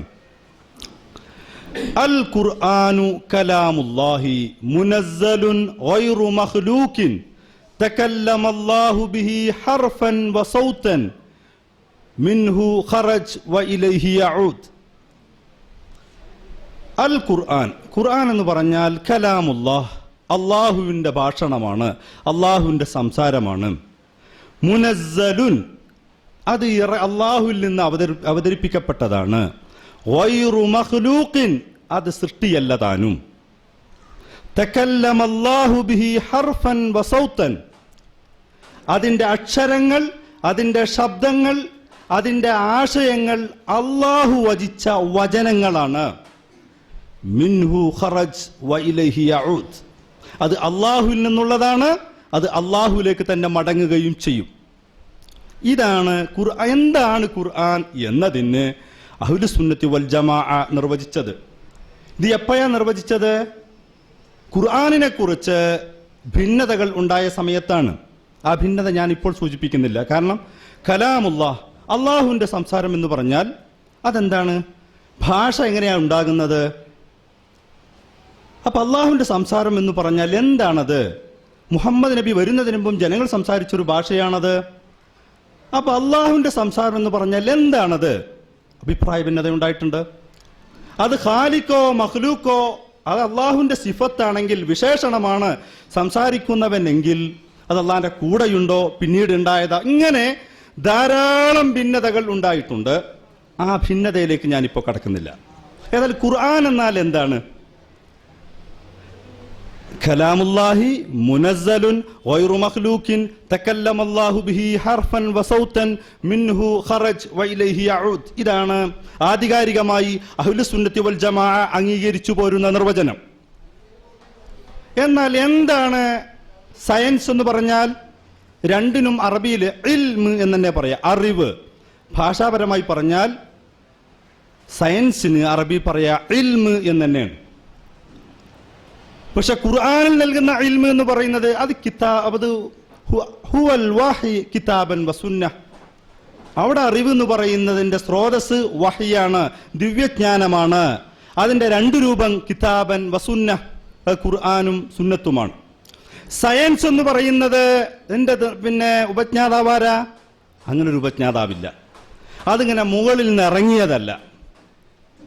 ഏതെങ്കിലും ഒരു കാലഘട്ടത്തിലെ ഏതെങ്കിലും ചില പണ്ഡിതന്മാർ നിർവചിച്ച നിർവചനങ്ങളല്ല. അത് നിരീക്ഷണവും പരീക്ഷണത്തിനും വിധേയമായി യുക്തിചിന്ത കൊണ്ട് മനുഷ്യനെങ്ങനെ, പ്രപഞ്ചമെങ്ങനെ എന്ന് സൂക്ഷ്മമായി പഠിക്കുകയും വിലയിരുത്തുകയും ചെയ്ത് ഒരു പ്രതിഭാസത്തിനാണ്, അല്ലെങ്കിൽ ഒരു വസ്തുതക്കാണ് സയൻസ് എന്ന് പറയുന്നത്. അത് ഇഖ്തിബാറാത്തുകളാണ്. എന്താണ് ഖുർആനിന്റെ സ്വഭാവം? എന്താണ് സയൻസിന്റെ സ്വഭാവം? ഖുർആനിന്റെ സ്വഭാവം എന്താ? ഇപ്പൊ നമ്മുടെ രാജ്യത്ത് വിവാഹപ്രായം എത്ര, എങ്ങനെ, ത്വലാഖ് ചൊല്ലിയാൽ വിവാഹമോചിതക്ക് കാശ് മത്താവ് കൊടുക്കണോ കൊടുക്കണ്ടേ, ഇങ്ങനെ സകലമാന പ്രശ്നങ്ങൾ ഉണ്ടായാലും അവർക്ക് പ്രമാണമാക്കേണ്ടത് ഖുർആനാണ്. അപ്പൊ ഖുർആനിൽ നിന്ന് വേണം പ്രതിഭാസത്തിലേക്ക് പോവാൻ. എന്തിൻ്റെയും അടിസ്ഥാനം ഖുർആനാണ്. അതാണ് അതിൻ്റെ മാനദണ്ഡം. ഖുർആനിൽ എന്തു പറഞ്ഞു, അല്ലെങ്കിൽ ഹദീസിൽ എന്തു പറഞ്ഞു, അതിൽ നിന്ന് മനസ്സിലാക്കിയ സ്വഹാബത്ത് എന്തു പറഞ്ഞു, അതിനടിസ്ഥാനിച്ചിട്ടാണ് ഫത്വ പുറപ്പെടുപ്പിക്കല്, കാര്യങ്ങൾ നിർവചിക്കല്, വിധികൾ പുറപ്പെടുപ്പിക്കല്, വിധികൾ അനുസരിക്കലൊക്കെ. സയൻസിന് അങ്ങനെയല്ല. ഒരു ഗ്രന്ഥമൊന്നുമില്ല. പ്രതിഭാസത്തിൽ നിന്ന് പ്രമാണത്തിലേക്കാണ്. മറ്റത് ഖുർആനിൽ നിന്ന് പ്രമാണത്തിൽ നിന്ന് പ്രതിഭാസത്തിലേക്ക് പോയപ്പോ സയൻസ് വെക്കുന്നത് പ്രതിഭാസത്തിൽ നിന്ന് പ്രമാണങ്ങളിലേക്കാണ്. ആദ്യം ഒരു പ്രശ്നം ഉണ്ടാകുമ്പോൾ അതെന്ത്, എങ്ങനെയെന്ന് നിരീക്ഷണ പരീക്ഷണ ഗവേഷണങ്ങൾക്ക് വിധേയമാക്കി എന്നിട്ടൊരു നിയമം ആവിഷ്കരിക്കുകയാണ്. അത് രണ്ടും രണ്ടാണ്. ഏതായാലും ഞാൻ ഖുർആൻ ശാസ്ത്രവാദികൾ ഖുർആനിൽ ശാസ്ത്രീയ പ്രവചനങ്ങളുണ്ട് എന്ന് പറയുന്ന ഒന്ന് രണ്ട് കാര്യങ്ങൾ സൂചിപ്പിക്കട്ടെ. ഒന്ന്, സൂറത്തു യാസീനിലെ സുബ്ഹാനല്ലദീ ഖലഖൽ അസ്വാജ കുല്ലഹ, ധാരാളം ഉദാഹരണങ്ങളുണ്ട്. ഒരു ഉദാഹരണം പറയാണ്. സുബ്ഹാനല്ലദീ ഖലഖൽ അസ്വാജ കുല്ലഹ, എല്ലാം ഇണകളായി സൃഷ്ടിച്ചു എന്നാണ് ഇവരർത്ഥം പറയുന്നത്. ഇവിടെ അങ്ങനെ അർത്ഥമുണ്ടോ? ഖലഖൽ അസ്വാജ, ഇണകളെ സൃഷ്ടിച്ചു. കുല്ലഹ, എല്ലാ ഇണകളെയും. എല്ലാ ഇണകളെയും അള്ളാഹ് സൃഷ്ടിച്ചു എന്നാണ്. അല്ലാതെ ലോകത്തുള്ളതൊക്കെ ഇണകളാണ് എന്ന് ഇവിടെ അർത്ഥമില്ല. എന്റെ എല്ലാം ഇണകളായി ഒന്ന് സൃഷ്ടിച്ചു എന്ന് പറയാതിരുന്നത് മുഹമ്മദ് നബിന്റെ ആ കാലത്ത് എല്ലാം ഇണകളായിട്ടാണ് എന്ന് മനസ്സിലായിട്ടുണ്ടാവില്ല എന്ന് തോന്നുന്നു. കാരണം ഈ ഇണകളൊക്കെ അള്ളാഹ് സൃഷ്ടിച്ചു എന്ന് പറഞ്ഞാലോ, ഇണകളല്ലാത്തത് ഈ പ്രപഞ്ചത്തിലുണ്ട്. എങ്ങനെ പറഞ്ഞാലും പ്രശ്നമാണ്. ഇണകളൊക്കെ അള്ളാഹ് സൃഷ്ടിച്ചു എന്ന് പറഞ്ഞാൽ ഇണകളല്ലാത്തത് ബാക്ടീരിയ, വൈറസ് തുടങ്ങിയ ഏകകോശ ജീവികൾ കോടാനക്കോടി വസ്തുക്കളുണ്ട്. അതൊക്കെ ഇണകളാ? ബഹുകോശ ജീവികളായ വായ, സ്രാവ് തുടങ്ങിയ വസ്തുക്കൾ. അപ്പൊ ഇണകളല്ലാത്തത് ധാരാളമുണ്ട്. അപ്പോ ഇണകളെ സൃഷ്ടിച്ചു എന്നായാലും എല്ലാ ഇണകളെയും സൃഷ്ടിച്ചത് അല്ലാഹുവാണ് എന്ന് പറയുന്നതും ഖുർആൻ ധ്വനിപ്പിക്കുന്നതൊന്നുമില്ല. നമുക്കറിയാം, ഈ ആയത്തെടുത്തിട്ട് ഖുർആൻ വ്യാഖ്യാനിക്കേണ്ടത് അല്ലാഹുവാണ് വ്യാഖ്യാനിക്കേണ്ടത്. അല്ലമഹുൽ ബയാൻ അല്ലാഹുവാണ്. മുഹമ്മദ് നബിനെ പഠിപ്പിച്ചു, അവിടുത്തെ അനുചരന്മാർ, അവിടുത്തെ താബിയുകൾ, ഇങ്ങനെ ആരെങ്കിലും സുബ്ഹാനല്ലദീ ഖലഖൽ അസ്വാജ കുല്ലഹ എന്ന ഈ ആയത്തിന് എല്ലാ ഇണകളെ സൃഷ്ടിച്ചവൻ, അല്ല ഇണകളായ വസ്തുക്കളൊക്കെ അല്ല സൃഷ്ടിച്ചു എന്ന് പറഞ്ഞ് സയൻസും ഖുർആനും കൂട്ടിക്കുഴക്കുന്ന ഒരു കോക്ടെയിൽ സിസ്റ്റം ഉണ്ടാക്കിയിട്ടില്ല. മറ്റൊരു ഉദാഹരണം,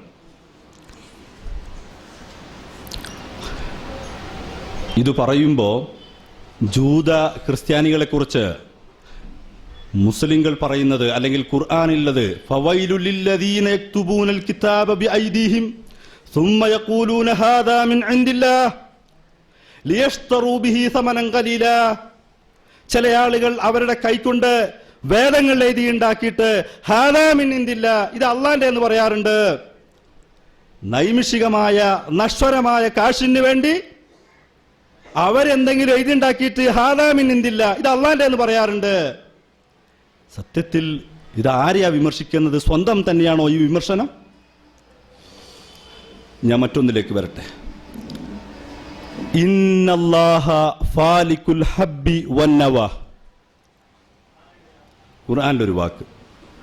ഇന്നല്ലാഹ ഫാലിക്കുൽ ഹബ്ബി വന്നവ, അല്ലാഹുവാണ് ധാന്യങ്ങളെയും ഈത്തപ്പന കുരുവിനെയും പിളർത്തിയവൻ, അല്ലാഹുവാണ്. ഹബ്ബ് എന്ന് പറഞ്ഞ ധാന്യമണി, നവാത്ത് എന്ന് പറഞ്ഞ ഈത്തപ്പനക്കുരു, ഇതിനെ പിളർത്തുന്നവൻ അല്ലാഹുവാണ്. അതിൽ നിന്ന് സയൻസ് വാദികൾ അർത്ഥം പറയുന്നത്, ഹബ്ബ് എന്ന് പറഞ്ഞാൽ അണു, നവ എന്ന് പറഞ്ഞാൽ ന്യൂക്ലിയസ്, പരമാണു. ഇന്നല്ലാഹ ഫാലിക്കുൽ ഹബ്ബി വന്നവ, അണുവിനെയും ന്യൂക്ലിയസിനെയും പരമാണുവിനെയും വിഘടിപ്പിക്കുന്നവൻ അല്ലാഹുവാണ്. ആധുനിക സയൻസ് 7-ാം നൂറ്റാണ്ടിൽ മുഹമ്മദ് നബി പ്രവചിച്ചിരിക്കുന്നു ഖുർആനിലൂടെ എന്ന് പ്രഖ്യാപിക്കുന്നു. അങ്ങനെ ഒരർത്ഥം അതിനാര് കൽപ്പിച്ചു? ഇല്ലെങ്കിൽ തന്നെ ഖുർആൻ ശാസ്ത്രവാദികൾ എന്നു മുതലാണ് ഖുർആനിൽ ശാസ്ത്രം ഒളിച്ചിരിപ്പുണ്ട് എന്ന് പറയാൻ കാരണം? മതം ശാസ്ത്രത്തിന്റെ മുമ്പിൽ മുട്ടുമടക്കിയേ തീരൂ എന്ന ഘട്ടം വന്നപ്പോൾ, ശാസ്ത്രം മതത്തെ പൂർണ്ണമായി ഇല്ലാതാക്കുമെന്ന് വന്നപ്പോൾ, മുമ്പ് പറഞ്ഞിരുന്നത് നിങ്ങൾക്ക് നിങ്ങളെ സയൻസ്, നിങ്ങളെ ശാസ്ത്രം, നമുക്ക് നമ്മുടെ മതമെന്ന് പറഞ്ഞിരുന്നവർ ഖുർആൻ ശാസ്ത്രവാദികളുമായി രംഗത്തു വരാൻ കാരണം മതത്തിന് ഇനി പിടിച്ചു നിൽക്കാൻ കഴിയില്ല എന്ന് വന്നപ്പോൾ, വിദൂരമായ അർത്ഥം ഇല്ലാത്ത ആശയങ്ങൾ ഖുർആനിലേക്ക് കൊണ്ടുവന്നപ്പോ, ഇൻ തഖൂലു അലല്ലാഹി മാ ലാ തഅലമൂൻ, അല്ല പറയാത്തത്, അല്ല വിചാരിക്കാത്തത് ഇവർ പറയുകയാണ്. ഞാൻ മറ്റൊന്നിലേക്ക് വരട്ടെ. ഖുർആൻ മാനവരാശിക്ക് കഴിഞ്ഞുപോയതും വരാനിരിക്കുന്നതുമായ എല്ലാ ജനസമൂഹങ്ങൾക്കും എല്ലാ ദേശങ്ങൾക്കും ഉള്ള അവസാനത്തെ ഗ്രന്ഥമാണ് ഖുർആൻ എന്നാണ് മുഅ്മിനീങ്ങൾ, മുസ്ലിങ്ങൾ വിശ്വസിക്കുന്നത്. പക്ഷേ നമുക്കറിയാം, ഇന്ന് മഗ്‌രിബ് ബാങ്ക് കൊടുക്കുന്നത് 6:05, 6:10 കുറച്ചും കൂടി കഴിഞ്ഞാൽ 7 മണിയാവും. ഇങ്ങനെ വടക്കോട്ട് ഇങ്ങനെ പോയാൽ ഉത്തര ധ്രുവത്തിലെത്തിക്കഴിഞ്ഞാൽ ദിവസങ്ങളോളം, ആഴ്ചകളോളം, മാസങ്ങളോളം സൂര്യൻ അസ്തമിക്കാതെ നിൽക്കുന്നത് കാണാം, അല്ലെങ്കിൽ ഉദിക്കാതെ നിൽക്കുന്നത് കാണാൻ പറ്റും. ഇപ്പം നോർവേ, ഫിൻലൻഡ് തുടങ്ങിയ സ്ഥലങ്ങളിൽ സൂര്യനെ അടിസ്ഥാനപ്പെടുത്തി ഇപ്പോ ഖുർആന്റെ പ്രഖ്യാപനം, സൂര്യൻ പിന്നെ പകലിന്റെ 2 അറ്റം, ഇങ്ങനെ സൂര്യനെ അടിസ്ഥാനപ്പെടുത്തിയുള്ള നമസ്കാരം, നോമ്പ് പോലുള്ള കാര്യങ്ങൾ എങ്ങനെയായിരിക്കും? ഖുർആനിൽ എവിടെയാ അതിനെ കുറിച്ച് പരാമർശമുള്ളത്? ഖുർആനിൽ അതിനെക്കുറിച്ച് പരാമർശമില്ലാതെ പോയത് അത് അള്ളാഹുവിൻ്റെതല്ല എന്നതിൻ്റെ തെളിവാണ്. കാരണം ഒരു പുസ്തകം എഴുതുമ്പോൾ ആ കാലഘട്ടത്തിൻ്റെ പരിമിതികൾ ഉണ്ടാകും, എഴുതുന്ന ആളുടെ വിജ്ഞാനത്തിൻ്റെ പരിമിതികൾ ഉണ്ടാകും. അന്ന് ഇതൊക്കെ കൂടി മനസ്സിലാക്കാൻ മുഹമ്മദ് നബിക്ക് സാധിച്ചിട്ടുണ്ടാവില്ല എന്ന് ഞാൻ അനുമാനിക്കുന്നു. അല്ലെങ്കിൽ അത് പറയേണ്ടതാണ് നോർവേയിലുള്ള ആളുകൾ, അതുപോലുള്ള ഉത്തര ധ്രുവമായാലും ദക്ഷിണ ധ്രുവമായാലും. ദക്ഷിണ ധ്രുവം എന്താ കൊണ്ട് പറഞ്ഞില്ല എന്ന് വെച്ചാൽ അവിടെ അധികം ആളുകളില്ല, മനുഷ്യവാസം കുറഞ്ഞ സ്ഥലമാണ്. എന്നാൽ തന്നെ പഠനത്തിന് പോയവരും മുസ്ലിങ്ങളെ കൂട്ടത്തിൽ ഉണ്ടെങ്കിൽ അവർക്കും അത് ബാധകമാണ്. എന്തുകൊണ്ട് ഖുർആനിൽ അതിനെക്കുറിച്ച് പരാമർശമില്ല? അപ്പോ ഖുർആൻ ശാസ്ത്രവാദികൾ ഉന്നയിക്കുന്ന ധാരണകൾ നാം വിലയിരുത്തേണ്ടതുണ്ട്. ഞാൻ ഒന്ന് രണ്ടു കൂടി പറഞ്ഞു നിർത്തുന്നു. فَإِنَّ لَكُمْ فِي الْأَنْعَامِ لَعِبْرَةً نُسْقِيكُم مِّمَّا فِي بُطُونِهِ مِن بَيْنِ فَرْثٍ وَدَمٍ لَبَنًا خَالِصًا سَائِغًا لِلشَّارِبِينَ. സൂറത്തു അന്നാമിലെ ഒരു വാക്ക് എന്താണ്? കന്നുകാലികൾ അവരുടെ ബുത്തൂനിൽ നിന്ന്, അടിവയറിൽ നിന്ന് വരുന്നൊരു പാലിനെ കുറിച്ച് പറയാം. എവിടുന്ന പാല് വരുന്നത്? മിൻ ദമിൻ വഫർസിൻ. അത് കാഷ്ടത്തിൻ്റെയും രക്തത്തിൻ്റെയും ഇടയിൽ നിന്നാണത്രേ പാലുണ്ടാകുന്നത്. മിൻ ബൈനി ദമിൻ വഫർസിൻ, ചാണകത്തിൻ്റെയും രക്തത്തിൻ്റെയും ഇടയിൽ നിന്നാണ് എന്നാണ്. അല്ലെങ്കിൽ അങ്ങനെയാണോ ഉണ്ടാകുന്നത്? ചാണകമുള്ളത് എവിടെയാണ്? ആമാശയത്തിലെ കുടലുകൾക്കുള്ളിലാണ്. പാൽ ഗ്രന്ഥിയുള്ളത് തൊലിപ്പുറത്താണുള്ളത്. രണ്ടിന്റെ ഇടയിലല്ല പാല് വരുന്നത്. ഇങ്ങനെ വലാ തൽമിസുൽ ഹഖ്ക ബിൽ ബാത്തിൽ, സത്യവും അസത്യവും കൂട്ടിക്കലർത്തി പറയാണ്. അല്ലാഹ് തന്നെ ജൂതന്മാരെ പറ്റി പറയാണ്, വലാ തൽമിസുൽ ഹഖ്ക ബിൽ ബാത്തിൽ. ഇവിടെ സത്യമേത് അസത്യമേത് അല്ലെങ്കിലും ഇതിലിവിടെ എന്താണ് അള്ളാഹുവിന്റെ ഗ്രന്ഥമാണെന്ന് തെളിയിക്കുവാനുള്ള പ്രവചനം എവിടെയുള്ളത്? ഒരു നിലക്കും ഖുർആനിൽ ഒരു ശാസ്ത്രീയ സന്ദേശവും നൽകപ്പെടുന്നില്ല. ഇതുവരെ ഇവരുന്നയിച്ച പുസ്തകങ്ങൾ, ഇവരുന്നയിച്ച വാദഗതികൾ എടുത്തു മനസ്സിലാക്കിയാൽ ഖുർആനിൽ എവിടെയും ഒരു ശാസ്ത്രീയത, ഒരു സയന്റിഫിക് ആയിട്ട് ഒരു തിയറി, അല്ലെങ്കിൽ അതിനൊരു നിർവചനം, അല്ലെങ്കിൽ ഒരു പ്രവചനമെങ്കിലും കാണാൻ കഴിയില്ല. ഏറ്റവും കൂടുതൽ പറയാറുള്ളത് ഇഖ്റ ബിസ്മി റബ്ബിക്കല്ലദീ ഖലഖ്. ഖുർആനിലെ എംബ്രിയോളജിയാണ്. ഇഖ്റ, നീ വായിക്കണം. ബിസ്മി റബ്ബിക്കല്ലദീ ഖലഖ് ഖലഖൽ ഇൻസാന മിൻ അലഖ്. അലഖ് എന്ന് പറഞ്ഞാൽ എന്താ? അലഖ് എന്ന് പറഞ്ഞാൽ അലക്കത്തിന്റെ ബഹുവചനമാണ് അലഖ്. അലക്കിന് ജലാലൈനിന് കൊടുത്ത അർത്ഥം, ജലാലൈനി എന്ന് പറഞ്ഞാൽ ജലാലുദ്ദീൻ സുയൂത്തിയും ജലാലുദ്ദീൻ മഹല്ലിയും കൂടി രണ്ടാൾ കൂടി ഉണ്ടാക്കിയാണ് ജലാലൈനി എന്ന് പറയുന്നത്. ആ ജലാലൈനിയിൽ അലക്കത്തിന് കൊടുത്ത അർത്ഥം അൽ ഖിത്അത്തുൽ യസീറ മിനദ്ദമിൽ ഗലീൽ, കട്ട പിടിച്ച ചെറിയൊരു കഷ്ണം, രക്തത്തിന്റെ ഒരു ഭാഗം. എന്നാൽ മുഹമ്മദ് നബിയോ ഖുർആൻ ഖബറുൽ ഉമ്മ തർജുമാനിൽ ഖുർആൻ എന്ന് വിശേഷിപ്പിക്കപ്പെട്ട ഇബ്നു അബ്ബാസോ ഇബ്നു മസ്ഊദോ അവിടുന്ന് ഇങ്ങോട്ട് 20-ാം നൂറ്റാണ്ടു വരെയുള്ള ഒരൊറ്റ ഒരു മുഫസ്സിർ പോലും ഇതിന് ഭ്രൂണം എന്നർത്ഥം പറഞ്ഞിട്ടില്ല. രക്തക്കട്ട എന്നൊക്കെ തന്നെയാണ് അർത്ഥം പറഞ്ഞിട്ടുള്ളത്. അല്ലെങ്കിൽ രക്തം, തൊബിരിയിൽ കാണുന്നത് രക്തം എന്നാണ്, ദം എന്നാണ് അർത്ഥം കാണുന്നത്. ഇവരാരും ഈ അർത്ഥം പറഞ്ഞിട്ടില്ല. കാമൂസിൽ, മുഹമ്മദ് ബിൻ യഅഖൂബിന്റെ കാമൂസിൽ ഏറ്റവും സുപ്രസിദ്ധമായ ഒരു ഡിക്ഷണറിയാണ് അൽ ഖാമൂസുൽ മുഹീത്ത്. അതിലും ഇതേ അർത്ഥമാണ് കൊടുക്കുന്നത്. ഡിക്ഷണറി ചിലപ്പോൾ സാമാന്യമായി ജനങ്ങൾ എന്തൊക്കെ ധരിച്ചു വെച്ചിരിക്കുന്നു ആ അർത്ഥമൊക്കെ കൊടുക്കും. അത് വസ്തുത അല്ലാത്ത അർത്ഥമൊക്കെ ഡിക്ഷണറിയിൽ വരും. ഇപ്പോൾ നന്ദിലത്ത് ജംഗ്ഷൻ എന്നൊക്കെ ഒരു മഷഹൂറായ സ്ഥലമാണെങ്കിൽ ഡിക്ഷണറിയിൽ അതും വരും. സാമാന്യ ജനങ്ങൾ എന്തൊക്കെ അംഗീകരിക്കുന്നു അതൊക്കെ ഡിക്ഷണറിയിൽ വരും. അതുപോലും അലക്കിന് രക്തം എന്നാണ് അർത്ഥം പറഞ്ഞിട്ടുള്ളത്. ഇപ്പോ പിന്നെ പറയുന്നത് എന്താ പറയുക, പിന്നെ അതിൽ പരിണാമമാണ്. അലക്ക് എന്ന് പറഞ്ഞാൽ ഒട്ടിപ്പിടിക്കുന്നത്. ഒട്ടിപ്പിടിക്കുന്നതിന് എന്താണത് വേറിട്ടത്? ശരി, അട്ട എന്നൊരർത്ഥം ഉണ്ട് അതിന്. ഭാഷാപരമായി ഒരു വാക്കിന് ധാരാളം അർത്ഥം ഉണ്ടാവും. അട്ട എന്നൊരർത്ഥമുണ്ട്. അപ്പോൾ അട്ടയിൽ നിന്ന് മനുഷ്യനെ സൃഷ്ടിച്ചു എന്ന് പറയാൻ പറ്റുമോ? ഇല്ല. അത് പറയലൊരു വിഷമമായതുകൊണ്ട് അട്ട പോലോത്തതിൽ നിന്ന് മനുഷ്യനെ സൃഷ്ടിച്ചു എന്ന് പറഞ്ഞു. പോലോത്ത് എന്നുള്ള വാക്ക് ഇവിടെ എവിടെയുള്ളത്? അട്ടയിൽ നിന്ന് സൃഷ്ടിച്ചു എന്ന് പറയാൻ വിഷമായപ്പോൾ അട്ട പോലോത്തതിൽ നിന്ന്. പോലോത്ത് എന്നുള്ള അറബി വാക്ക് അവിടെ അല്ല. ഖലഖൽ ഇൻസാന മിൻ അലക്. അവിടെ എവിടെയാണ് പോലെ എന്നൊരു അറബി വാക്ക് ഉള്ളത്? ഇല്ല. ശരി, അലക്ക് ഉണ്ടാകുന്നത് എങ്ങനെയാ? നുതുഫത്ത്. ഫല്യൻദുറിൽ ഇൻസാനു മിമ്മ ഖുലിഖ് ഖുലിക മിമ്മാഇൻ ദാഫിഖ് യഖ്റുജു മിൻ ബൈനി സുൽബി വത്തറായിബ്. നുതുഫത്ത്. എന്താണ് നുതുഫത്ത് എന്ന് പറയുന്നത്? നുതുഫത്ത് എന്ന് പറഞ്ഞാൽ എന്താണ്? തുള്ളിക്കാണ് നുതുഫ എന്ന് പറയുക. അത് പിന്നീട് ശുക്ലത്തുള്ളിയായി, പിന്നീട് ആ നുതുഫക്ക് എന്തർത്ഥം വന്നു? പുരുഷ ബീജം എന്നാക്കി.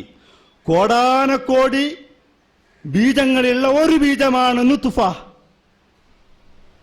ഇതൊന്നും മുഫസ്സിറുകൾ പറഞ്ഞതല്ല. ചൈതൽമൂറിനെ പോലുള്ള ആളുകൾ അവരൊക്കെ തെറ്റായി ധരിപ്പിച്ചതുകൊണ്ട് നുതുഫ എന്ന് പറഞ്ഞാൽ കോടാനക്കോടി അണുക്കളുടെ ബീജാണുക്കൾ ഒരു അണുവാണ് നുതുഫ എന്നത്. അഫറഅയ്തും മാ തുംനൂൻ. നിങ്ങൾ സ്രവിക്കുന്ന ശുക്ലത്തെക്കുറിച്ച് നിങ്ങൾ ചിന്തിച്ചിട്ടുണ്ടോ? അവിടെയൊക്കെ തുംനൂൻ മനിയ് എന്ന് തന്നെയാ പറഞ്ഞിട്ടുള്ളത്. ആ മനിയിന്റെ ഒരു തുള്ളി നുതുഫ. അന്ന് എങ്ങനെയാ മക്കൾ ഉണ്ടാകുക എന്നുള്ളത് അറബികൾക്ക് ആരും പറഞ്ഞു കൊടുക്കേണ്ടതില്ല. മൃഗങ്ങളും പക്ഷികളും എല്ലാവരും ഇണ ചേർന്ന് മക്കൾ ഉണ്ടാകുന്ന ഒരു സിസ്റ്റം അന്നുമുണ്ട്, ഇന്നുമുണ്ട്, എല്ലാ കാലത്തുമുണ്ട്. അതൊരു പുതിയ അറിവല്ല. അല്ലാതെ ഇതിന്റെ സൂക്ഷ്മമായ അർത്ഥം കോടാനക്കോടി അണുക്കളിൽ ഒരു അണുവാണ് ഇത്, അത് ഭ്രൂണമാണ്, ഇങ്ങനെ തെറ്റായ അർത്ഥം പറയുന്നതാണ് ഇന്ന് നാം ഖുർആനിനെ ശാസ്ത്രീയവൽക്കരിക്കുന്നവർ ചെയ്യുന്നത്. പിന്നെ അത് എവിടുന്നാ പുറപ്പെടുന്നത്? ബൈന സുൽബി വത്തറായിബ്. ഈ ശുക്ല എവിടുന്നാ പുറപ്പെടുന്നത്? വൃഷ്ണത്തിൽ നിന്നല്ലേ. ഖുർആനിലുള്ളത് എന്താണ്? മുതുകല്ലിന്റെയും വാര്യലിന്റെ ഇടയിൽ നിന്നാണുള്ളത്. ബൈന സുൽബി വത്തറായിബ്. ഇവിടൊക്കെ എങ്ങനെയാണ് ന്യായീകരിക്കാൻ കഴിയുക? അതിനൊന്നും ആരും വ്യാഖ്യാനിച്ച് കണ്ടില്ല. പിന്നെ ഒരാൾ വ്യാഖ്യാനിച്ച് കണ്ടത് ഈ വൃഷ്ണം വയറ്റിലായിരിക്കും, അങ്ങനെ കുട്ടി പ്രസവിക്കാൻ നേരത്തെ താഴോട്ട് ഇറങ്ങി വരലാണ് എന്ന് പറഞ്ഞു. ഏതായാലും വൃഷ്ണം അവിടെ എന്നാ പറഞ്ഞാലും വൃഷ്ണത്തിൽ നിന്നാണിത് തെറിച്ചു വീഴുന്നത് എന്ന് പറയാൻ കഴിഞ്ഞിട്ടില്ല. ഇപ്പൊ ഖുർആനിൽ ഇവർ പറയുന്ന ഒരുപാട് കാര്യങ്ങളുണ്ട്. ഒന്ന് രണ്ട് ഉദാഹരണങ്ങളെ ഞാൻ പറഞ്ഞോളൂ. ഖുർആനിൽ ഈ മുഹമ്മദ് നബിയുടെ കാലത്ത് അന്ന് നിലവിലുള്ള ആചാര അനുഷ്ഠാന വിശ്വാസ കാര്യങ്ങൾ മാത്രമേ ഉള്ളൂ. അതിൽ കവിഞ്ഞ് ഒന്നുമേ അതിൻ്റെ അകത്തില്ല. നമുക്കറിയാം, മുഹമ്മദ് നബിയുടെ മുമ്പ് ക്രിസ്തുവിന്റെ മുമ്പ് ഹൈന്ദവ വേദങ്ങളുടെയും മുമ്പ് ജീവിച്ചിരുന്ന ഹിപ്പാർക്കസ്, ഗ്രീക്ക് ഗണിതജ്ഞനായിരുന്നു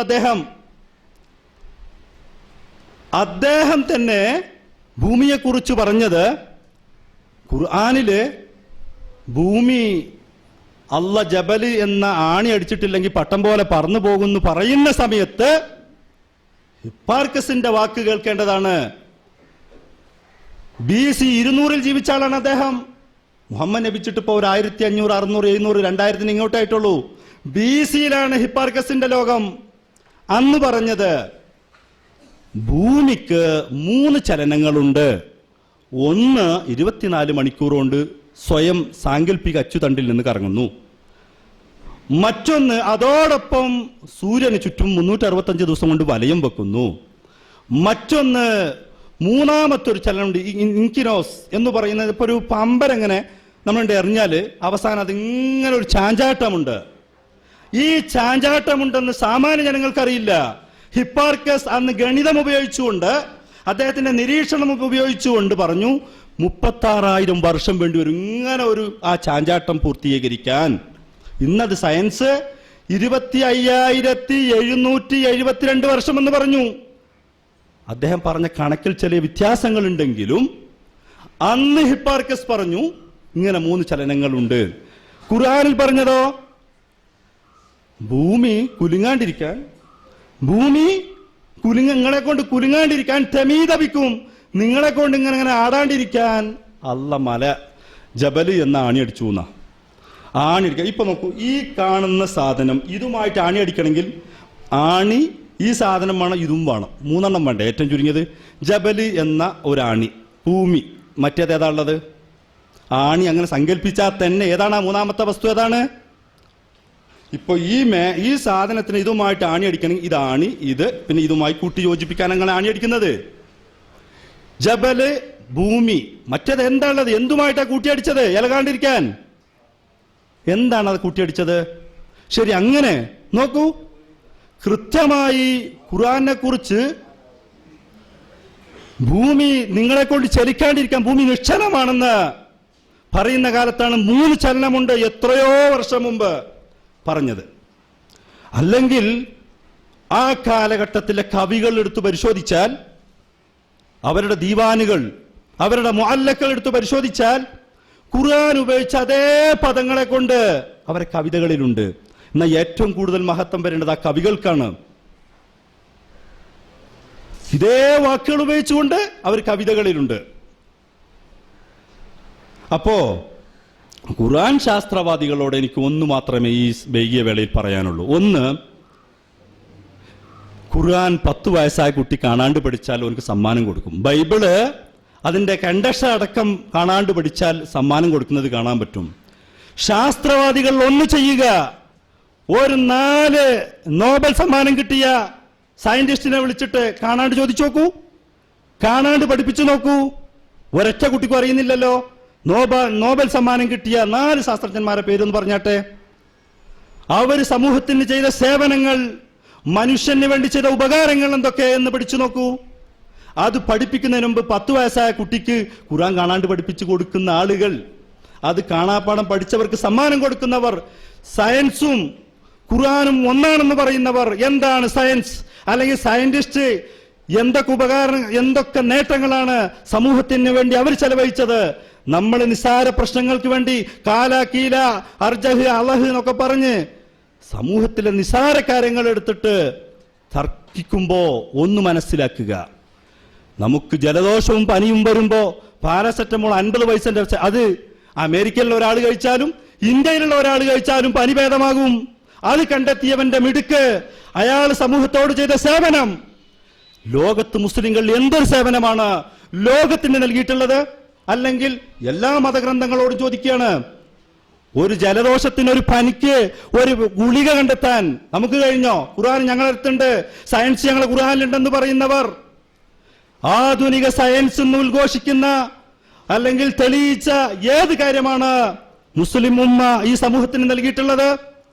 നിങ്ങളിന്ന് ഉപയോഗിക്കുന്ന ഇൻഫർമേഷൻ ടെക്നോളജി ഏതോ ജൂത അല്ലെങ്കിൽ ക്രൈസ്തവ അല്ലെങ്കിൽ നിരീശ്വര പ്രസ്ഥാനങ്ങളായ സയന്റിസ്റ്റുകൾ കണ്ടെത്തിയതാണ്. നിങ്ങൾ എന്താണ് കണ്ടെത്തിയിട്ടുള്ളത്? അതുകൊണ്ട് സയൻസ് പഠിക്കുക, അതാണ് അറിവിന്റെ ഏറ്റവും മാർഗം എന്ന് പറയുന്നത്. സയൻസ് പഠിക്കുക എന്നതാണ്. ഒരിക്കൽ ഒരു പണ്ഡിതൻ പറഞ്ഞു, യാ അയ്യുഹന്നാസ് ഇന്നമൽ ഇൽമു യൻതിജു അനിൽ അഖലിൽ ബശരിയ്യ من خلال التجربة والاختبار والملاحظة والاستدلال وليس هناك علم قط يسمى بالوحي من إله قدير عليم خارق للطبيعة. നമുക്കറിയാം അബുൽ അലാ ഇൽ മഅരിയെ പോലുള്ള പ്രാമാണികരായ ആളുകൾ ഖുർആനിൽ നിന്ന് പുറത്തു ചാടിയിട്ട് പറഞ്ഞത്, ഓ മനുഷ്യരെ, ഇന്നമൽ ഇൽമു, അറിവെന്ന് പറയുന്നത് മനുഷ്യന്റെ ബുദ്ധി കൊണ്ട് ചിന്തിച്ചുണ്ടാക്കേണ്ടതാണ്. മിൻ ഖിലാലി തജ്രിബത്തി വൽ ഇഖ്തിബാരി വൽ മുലാഹള, നിരീക്ഷണ പരീക്ഷണ ഗവേഷണങ്ങളിലൂടെ മനുഷ്യന്റെ ബുദ്ധി നിർദ്ദേശിക്കുന്നത് എന്തോ അതാണ് ആത്യന്തികമായ അറിവ്. അതാണ് മനുഷ്യന് ഉപകാരം ചെയ്യുക. അവിടെ തഅസ്സുബില്ല, പക്ഷപാതിത്വമില്ല. ഇത് ഞങ്ങളെ ഗ്രന്ഥം, സയൻസിന് അങ്ങനെ ആരുടെയും പക്ഷമില്ല. അമേരിക്കയിൽ ഒരാൾ കണ്ടെത്തിയാലും ഇന്ത്യയിൽ കണ്ടെത്തിയാലും ദുബായിൽ കണ്ടെത്തിയാലും ഒക്കെ ഒരേ ഒരു റിസൾട്ട്, ഒരേ ഒരു നേട്ടം, മനുഷ്യന് നന്മയുണ്ടാവുക. ഈ ഒരു നേട്ടമേ ഉള്ളൂ. വേദങ്ങൾക്കതല്ല. അവരവരുടെ വേദങ്ങൾ അവരത് മാത്രമാണ് സത്യം, അതുമാത്രമാണ് നീതി, അതുമാത്രമാണ് സയൻസിനെ ഉൾക്കൊള്ളുന്നത് എന്ന് പറഞ്ഞ് ഇതര മതവിഭാഗത്തോട് ആക്ഷേപിക്കുകയാണ് ചെയ്യുന്നത്. ഇപ്പൊ ഖുർആന്റെ ആൾക്കാർ പറയും ഖുർആനിൽ എന്താ ശാസ്ത്ര സത്യങ്ങളുണ്ട്, അതുണ്ട്. ബൈബിളിന്റെ ആൾക്കാർ പറയുന്നത് അതന്നെയാണ്. ക്രൈസ്തവർ പറയുന്നതും ഹൈന്ദവർ പറയുന്നതും തന്നെയാണ്. അതുകൊണ്ട് എന്താണ് സയൻസ്? ഞാൻ നിർത്തുന്നു. എന്താണ് സയൻസ്? എന്താണ് ശാസ്ത്രം? എന്താണ് വേദങ്ങൾ? വേർതിരിച്ചു മനസ്സിലാക്കിയാൽ ഞാൻ ആദ്യം പറഞ്ഞതുപോലെ അന്ധവിശ്വാസവും യുക്തിയും തമ്മിൽ വ്യതിരക്തമാകും. വിശ്വാസവും വിജ്ഞാനവും തമ്മിൽ വിഘടിച്ചു നിൽക്കും. അല്ലെങ്കിൽ ഈമാൻ എന്ന് പറഞ്ഞുണ്ടാക്കേണ്ടതാ? നിങ്ങൾ എന്നെ വിശ്വസിക്കുക, എന്നെ വിശ്വസിക്കുക, എന്നെ വിശ്വസിക്കുക എന്ന് പറഞ്ഞുണ്ടാക്കേണ്ടതുണ്ടോ? നമ്മളെ വാപ്പാനെ നമ്മൾ വിശ്വസിക്കുന്നുണ്ടോ? ഉമ്മാനെ വിശ്വസിക്കുന്ന ആരെങ്കിലും പറയാറുണ്ടോ? സൂര്യനെ വിശ്വസിക്കുന്ന ആരെങ്കിലും പറയാറുണ്ടോ? ഇല്ലാത്തൊരു വസ്തു ആയതുകൊണ്ടാണ് എന്നെ വിശ്വസിപ്പീൻ, എന്നെ വിശ്വസിപ്പീൻ എന്ന് 1000 വട്ടം പറയേണ്ടി വരുന്നത്. ഉള്ള വസ്തുവാണെങ്കിൽ അങ്ങനെ പറയേണ്ടി വരില്ല. അത് തന്നെയാണ് ഏറ്റവും വലിയ വിഡിത്തവും. അതുകൊണ്ട് ഞാൻ എൻ്റെ വാക്കുകൾ ഉപസംഹരിക്കുന്നു. നന്ദി, നമസ്കാരം. ഇതുമായി ബന്ധപ്പെട്ട് സംസാരിക്കുന്നതിന് ശ്രീ E.A. ജബ്ബാർ മാസ്റ്ററെ ക്ഷണിക്കുന്നു. നമ്മുടെ വിഷയം അയ്യൂബ് മൗലവി തുടങ്ങി വെച്ച വിഷയത്തിൻ്റെ മറ്റു ചില വശങ്ങളിലേക്ക് കടക്കാനാണ് ഞാൻ ഈ അവസരത്തിൽ ശ്രമിക്കുന്നത്.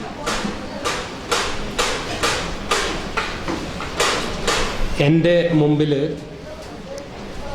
വിശ്വാസികളും അവിശ്വാസികളുമായിട്ടുള്ള ആളുകളാണ് ഇരിക്കുന്നത് എന്നെനിക്കറിയാം. അതോടൊപ്പം തന്നെ വിശ്വാസത്തിൻ്റെയും അവിശ്വാസത്തിൻ്റെയും ഇടയിൽ ചാഞ്ചാടുന്ന മനസ്സുള്ള കുറച്ച് ആളുകളും ഉണ്ടാവാൻ സാധ്യതയുണ്ട്. ഞാനിത് തയ്യാറാക്കിയിട്ടുള്ളത് വിശ്വാസം നഷ്ടപ്പെട്ട ആളുകളെ മുന്നിൽ കണ്ടുകൊണ്ടാണ്. വിശ്വാസികളായ ആളുകളെ മനസ്സിൽ കണ്ടുകൊണ്ടല്ല ഞാനിത് ഈ പ്രസൻറ്റേഷൻ തയ്യാറാക്കിയിട്ടുള്ളത്. വിശ്വാസം ഇല്ലാത്ത ആളുകളെയും അല്പം മനസ്സ് ചാഞ്ചാടുന്ന ആളുകളെയും മനസ്സിൽ കണ്ടുകൊണ്ടാണ് ഇത് തയ്യാറാക്കിയത്. ഞാനിത് പറയാൻ കാരണം, എന്നെ സംബന്ധിച്ചിടത്തോളം ഖുർആൻ എന്ന് പറയുന്നത് ഒരു കോമഡി പുസ്തകമാണ്. ഞാൻ എൻ്റെ 17ാമത്തെ വയസ്സിൽ ആദ്യമായിട്ട് ഖുർആൻ മലയാളത്തിൽ വായിച്ചു കഴിഞ്ഞ് പകുതിയായപ്പോൾ തന്നെ അതൊരു കോമഡി പുസ്തകമായിട്ടാണ് എനിക്ക് അനുഭവപ്പെട്ടത്. അതോടുകൂടി തന്നെ എൻ്റെ വിശ്വാസം നഷ്ടപ്പെട്ടു. വിശ്വാസം നഷ്ടപ്പെട്ടതിന് ശേഷം ഞാൻ ഖുർആൻ വായിക്കുന്നത് ഖുർആനെ കുറിച്ച് കൂടുതൽ മനസ്സിലാക്കാൻ വേണ്ടിയിട്ടും ഒരു വിശ്വാസത്തിൻ്റെ പക്ഷത്ത് നിന്നുകൊണ്ട് വിശ്വാസത്തെ ന്യായീകരിക്കാനുള്ള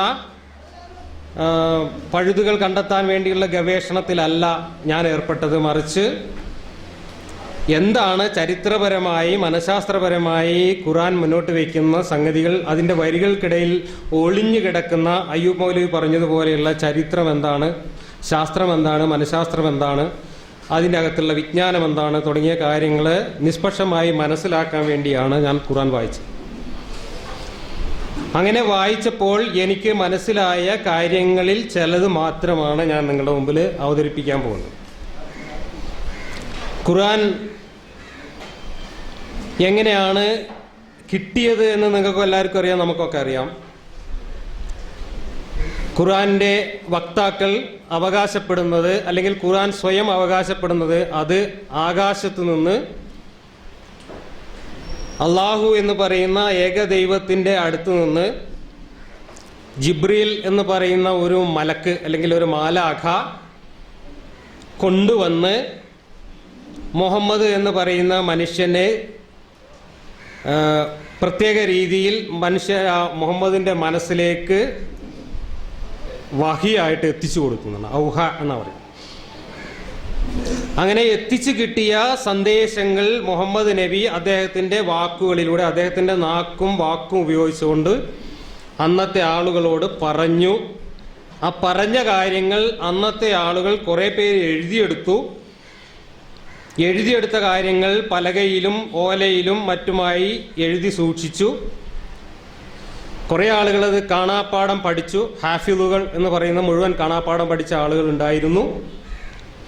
അങ്ങനെ വാമൊഴിയായും വരമൊഴിയായും സംരക്ഷിച്ചു പോകുന്നത് അവസാനം മുഹമ്മദ് നബിയുടെ കാലശേഷം ഉസ്മാൻ ഇബ്നു അഫ്ഫാന്റെ ഭരണകാലത്ത് കുറച്ച് സഹാബികൾ ചേർന്നിരുന്നു കൊണ്ട് ക്രോഡീകരിച്ച് പുസ്തക രൂപത്തിലാക്കി. അതാണ് ഇന്ന് നമ്മുടെ മുമ്പിലുള്ള മുസ്ഹഫ്. ഖുർആനല്ല. മുസ്ഹഫ് ഖുർആനാണോ എന്ന് ചോദിച്ചാൽ മുസ്ഹഫ് ഖുർആനാണ്. പക്ഷെ ഖുർആൻ മുഴുവൻ മുസ്ഹഫിൽ ഇല്ല. അവിടേക്ക് ഞാൻ വരുന്നുണ്ട്.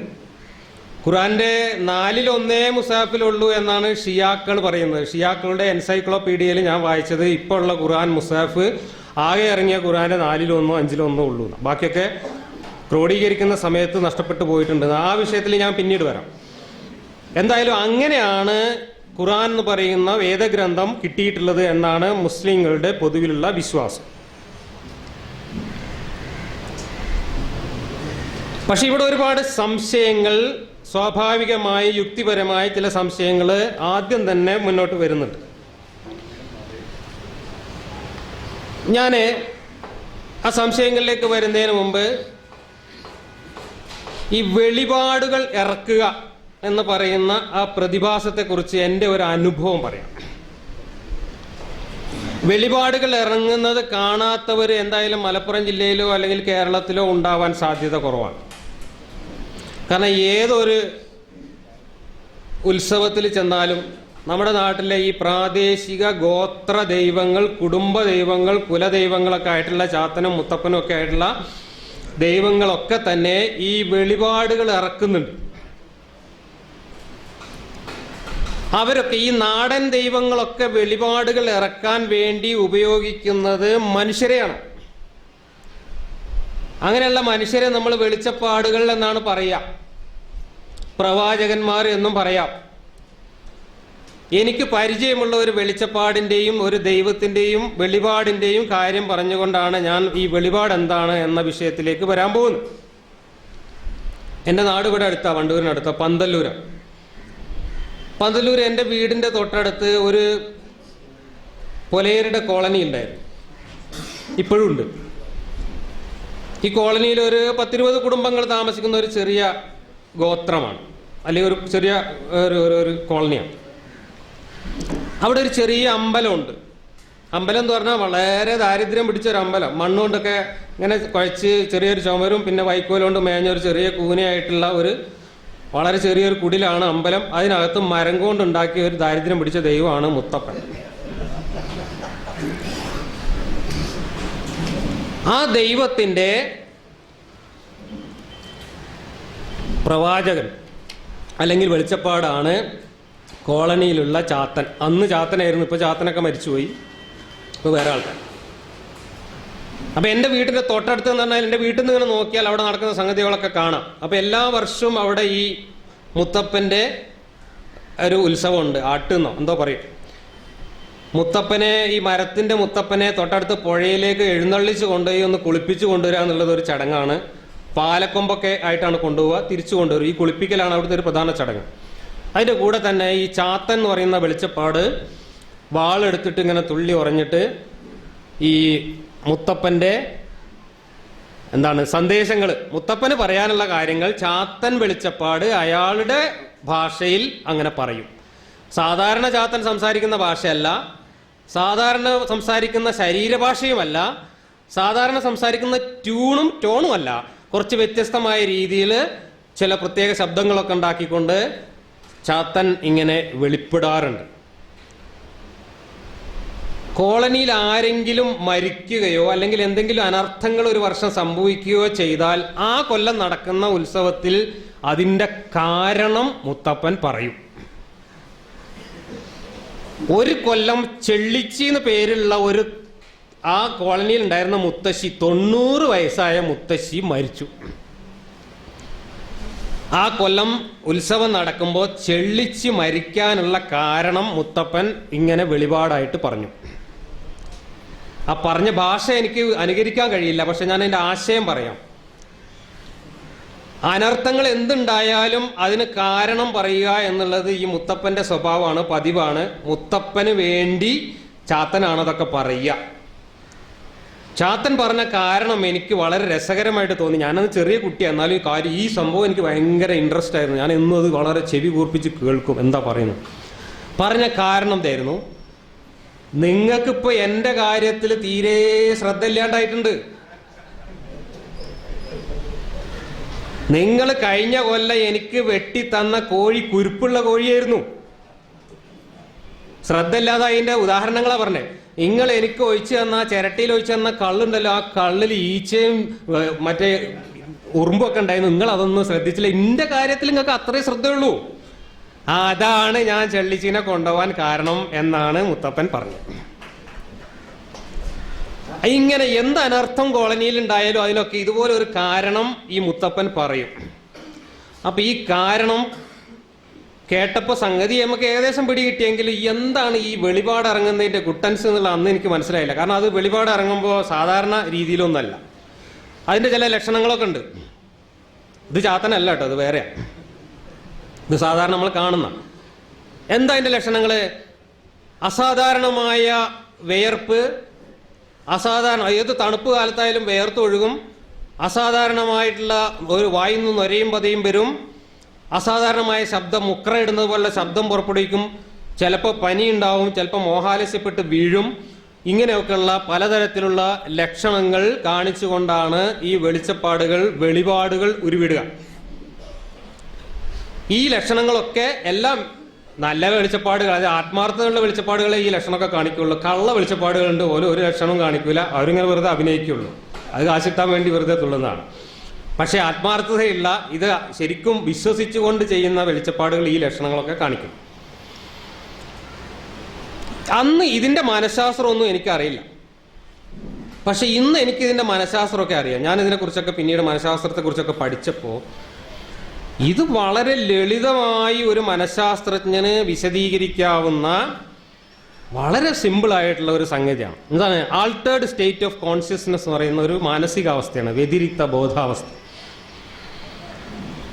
ഇതുണ്ടാവുന്നത് നമ്മൾ ഒരു പ്രത്യേക വിശ്വാസത്തിന്റെ അടിസ്ഥാനത്തിലോ അല്ലെങ്കിൽ മറ്റേതെങ്കിലും അടിസ്ഥാനത്തിലോ നമ്മുടെ ശ്രദ്ധ ഒരു പ്രത്യേക കാര്യത്തിൽ കേന്ദ്രീകരിച്ചുകൊണ്ട് നമ്മൾ ഒരു സെൽഫ് ഹിപ്നോട്ടിക് അവസ്ഥ സൃഷ്ടിക്കുക. മോഹനിദ്ര എന്നതുപോലുള്ള ഒരു മാനസികാവസ്ഥ സ്വയം സൃഷ്ടിക്കാൻ കഴിയും. അത് വാദ്യങ്ങളുടെയും മറ്റ് ഭക്തിസാന്ദ്രമായ ഒരു അന്തരീക്ഷത്തിലാണെങ്കിൽ വളരെ വേഗത്തിൽ അത് സാധിക്കും. അങ്ങനെയുള്ള ഒരു മാനസിക അവസ്ഥയിലേക്ക് സ്വയം എത്തിച്ചേർന്നതിന് ശേഷം നമ്മുടെ മനസ്സിലുള്ള ആശയങ്ങളെ ഒന്ന് ഉരുട്ടിക്കൂട്ടി പുറത്തേക്ക് പ്രത്യേക രീതിയിൽ പ്രത്യേക ഭാഷയിൽ പുറത്തേക്ക് തള്ളിവിടുന്ന പ്രക്രിയക്കാണ് ഈ വെളിച്ചപ്പാടിന്റെ വെളിപാട് എന്ന് നമ്മൾ പറയുക. അത് വളരെ ലളിതമായിട്ടുള്ള ഒരു മാനസിക പ്രതിഭാസമാണ്. അതുകൊണ്ടാണ് നമ്മുടെ നാട്ടിലെ മുക്കിലും മൂലയിലൊക്കെ വെളിച്ചപ്പാടുകൾക്ക് ഇങ്ങനെ വെളിപാട് പറയാൻ കഴിയുന്നത്. അല്ലാതെ ഈ നാടൻ വെളിച്ചപ്പാടുകളുടെ അടുത്തൊന്നും ഏതെങ്കിലും ദൈവങ്ങളോ അദൃശ്യ ശക്തികളോ വന്നിട്ട് എന്തെങ്കിലും ചെയ്യുന്നത് കൊണ്ടല്ല. ഇനി ഞാൻ ഖുർആൻ വായിച്ചപ്പോൾ എനിക്ക് മനസ്സിലായത് ഏതാണ്ട് സമാനമായ ഒരു മാനസികാവസ്ഥയിൽ മുഹമ്മദ് നബി എന്ന് പറയുന്ന മനുഷ്യൻ അദ്ദേഹത്തിന്റെ മനസ്സിലൂടെ ഉരുണ്ടുകൂടിയ ആശയങ്ങളും അദ്ദേഹത്തിന്റെ ആഗ്രഹാഭിലാഷങ്ങളും അദ്ദേഹത്തിന്റെ വികാരവിചാരങ്ങളും അദ്ദേഹത്തിന്റെ മനോസംഘർഷങ്ങളും എല്ലാം കൂടെ ചേർത്ത് ഉരുട്ടിക്കുഴച്ച് ആ സന്ദർഭത്തിനനുസരിച്ച് പുറത്തേക്ക് വിട്ടിട്ടുള്ള അദ്ദേഹത്തിന്റെ വാചകങ്ങൾ തന്നെയാണ് ഖുർആനിൽ ഉള്ളത് എന്ന് ഖുർആന്റെ ആദ്യ വായനയിൽ തന്നെ എനിക്ക് ഏറെക്കുറെ ബോധ്യമാണ്. ഞാൻ ഈ പ്രഭാഷണത്തിലൂടെ പറയാൻ ഉദ്ദേശിക്കുന്നത് ഈ കാര്യത്തിന്റെ തെളിവുകളും അതിൻ്റെ ഉദാഹരണങ്ങളും മാത്രമാണ്. അവസാനം പറയേണ്ടതാണ് ഞാൻ ഇപ്പോൾ പറഞ്ഞത്. ഖുർആൻ എന്ന് പറയുന്നത് പ്രപഞ്ചത്തിന്റെ അപ്പുറത്ത് നിന്നോ ആകാശത്ത് നിന്നോ ഒരു ജിബ്രീൽ കൊണ്ടുവന്നതല്ല, മറിച്ച് അയ്യൂബ് മൗലവി ഇവിടെ സൂചിപ്പിച്ചതുപോലെ അന്നത്തെ മനുഷ്യന്റെ അറിവും അന്നത്തെ മനുഷ്യന്റെ ഭൗതികമായിട്ടുള്ള സാഹചര്യങ്ങളും ഈ വെളിപാടുകൾ ഉരുവിട്ടു എന്ന് പറയുന്ന മുഹമ്മദ് എന്ന മനുഷ്യന്റെ മാനസിക സംഘർഷങ്ങളും ആഗ്രഹാഭിലാഷങ്ങളും ഒക്കെ ചേർന്ന് ഉണ്ടായ വാചകങ്ങളുടെ ഒരു വികല സമാഹാരം മാത്രമാണ് ഖുർആൻ എന്ന് പറയുന്ന പുസ്തകം. അതിൻ്റെ തെളിവുകളിലേക്കാണ് ഞാൻ പോകുന്നത്.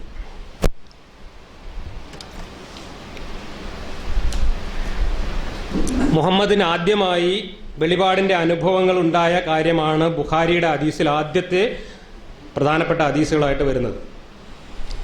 വിശദമായി പറയേണ്ട കാര്യങ്ങളാണ്, ഞാൻ അതിലേക്കൊന്നും പോകുന്നില്ല, നിങ്ങൾക്കൊക്കെ അറിയാവുന്ന കാര്യങ്ങളാണ്. അദ്ദേഹം ആദ്യമായി ഹിറാ ഗുഹയിൽ തപസ്സിരിക്കുമ്പോൾ അദ്ദേഹത്തിനുണ്ടായ അനുഭവം, മലക്ക് വന്നിട്ട് ഞെക്കി പേടിപ്പിച്ചു. പിന്നെ മലക്ക് വായിക്കാൻ പറഞ്ഞു. ഇതൊക്കെ പാടെ പേടിച്ചിട്ട് പനി പിടിച്ച് ഭാര്യയുടെ അടുത്തേക്ക് പോയി.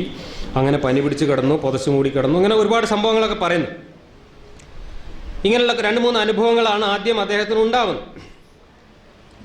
ഇതിലേറ്റവും വലിയ തമാശ എന്താണെന്ന് വെച്ചാൽ, അന്നത്തെ അറേബ്യയിൽ, മക്കയിലും മദീനയിലും അറേബ്യയിലും ഒക്കെ തന്നെ മുഹമ്മദ് നബി മാത്രമല്ല 100 കണക്കിന് വെളിച്ചപ്പാടുകൾ, കാഹീനുകൾ എന്ന പേരിലും മറ്റു പല പേരിലും അറിയപ്പെടുന്ന 100 കണക്കിന് വെളിച്ചപ്പാടുകൾ, പ്രവാചകന്മാർ അന്ന് അവിടെ ഉണ്ടായിരുന്നു. ഇത് അറബികളെ സംബന്ധിച്ചിടത്തോളം ഒരു അത്ഭുതമായിരുന്നില്ല, ഒരു പതിവ് കാഴ്ചയായിരുന്നു. നമ്മുടെ നാട്ടിലെ പോലെ തന്നെ ചാത്തനും മുത്തപ്പൻ്റെയൊക്കെ കാര്യം പറഞ്ഞതുപോലെ തന്നെ ലാത്തയ്ക്കും മനാത്തയ്ക്കും ഉസയ്ക്കും മറ്റ് ദൈവങ്ങൾക്കൊക്കെ വെളിച്ചപ്പാടുകൾ ഉണ്ടായിരുന്നു.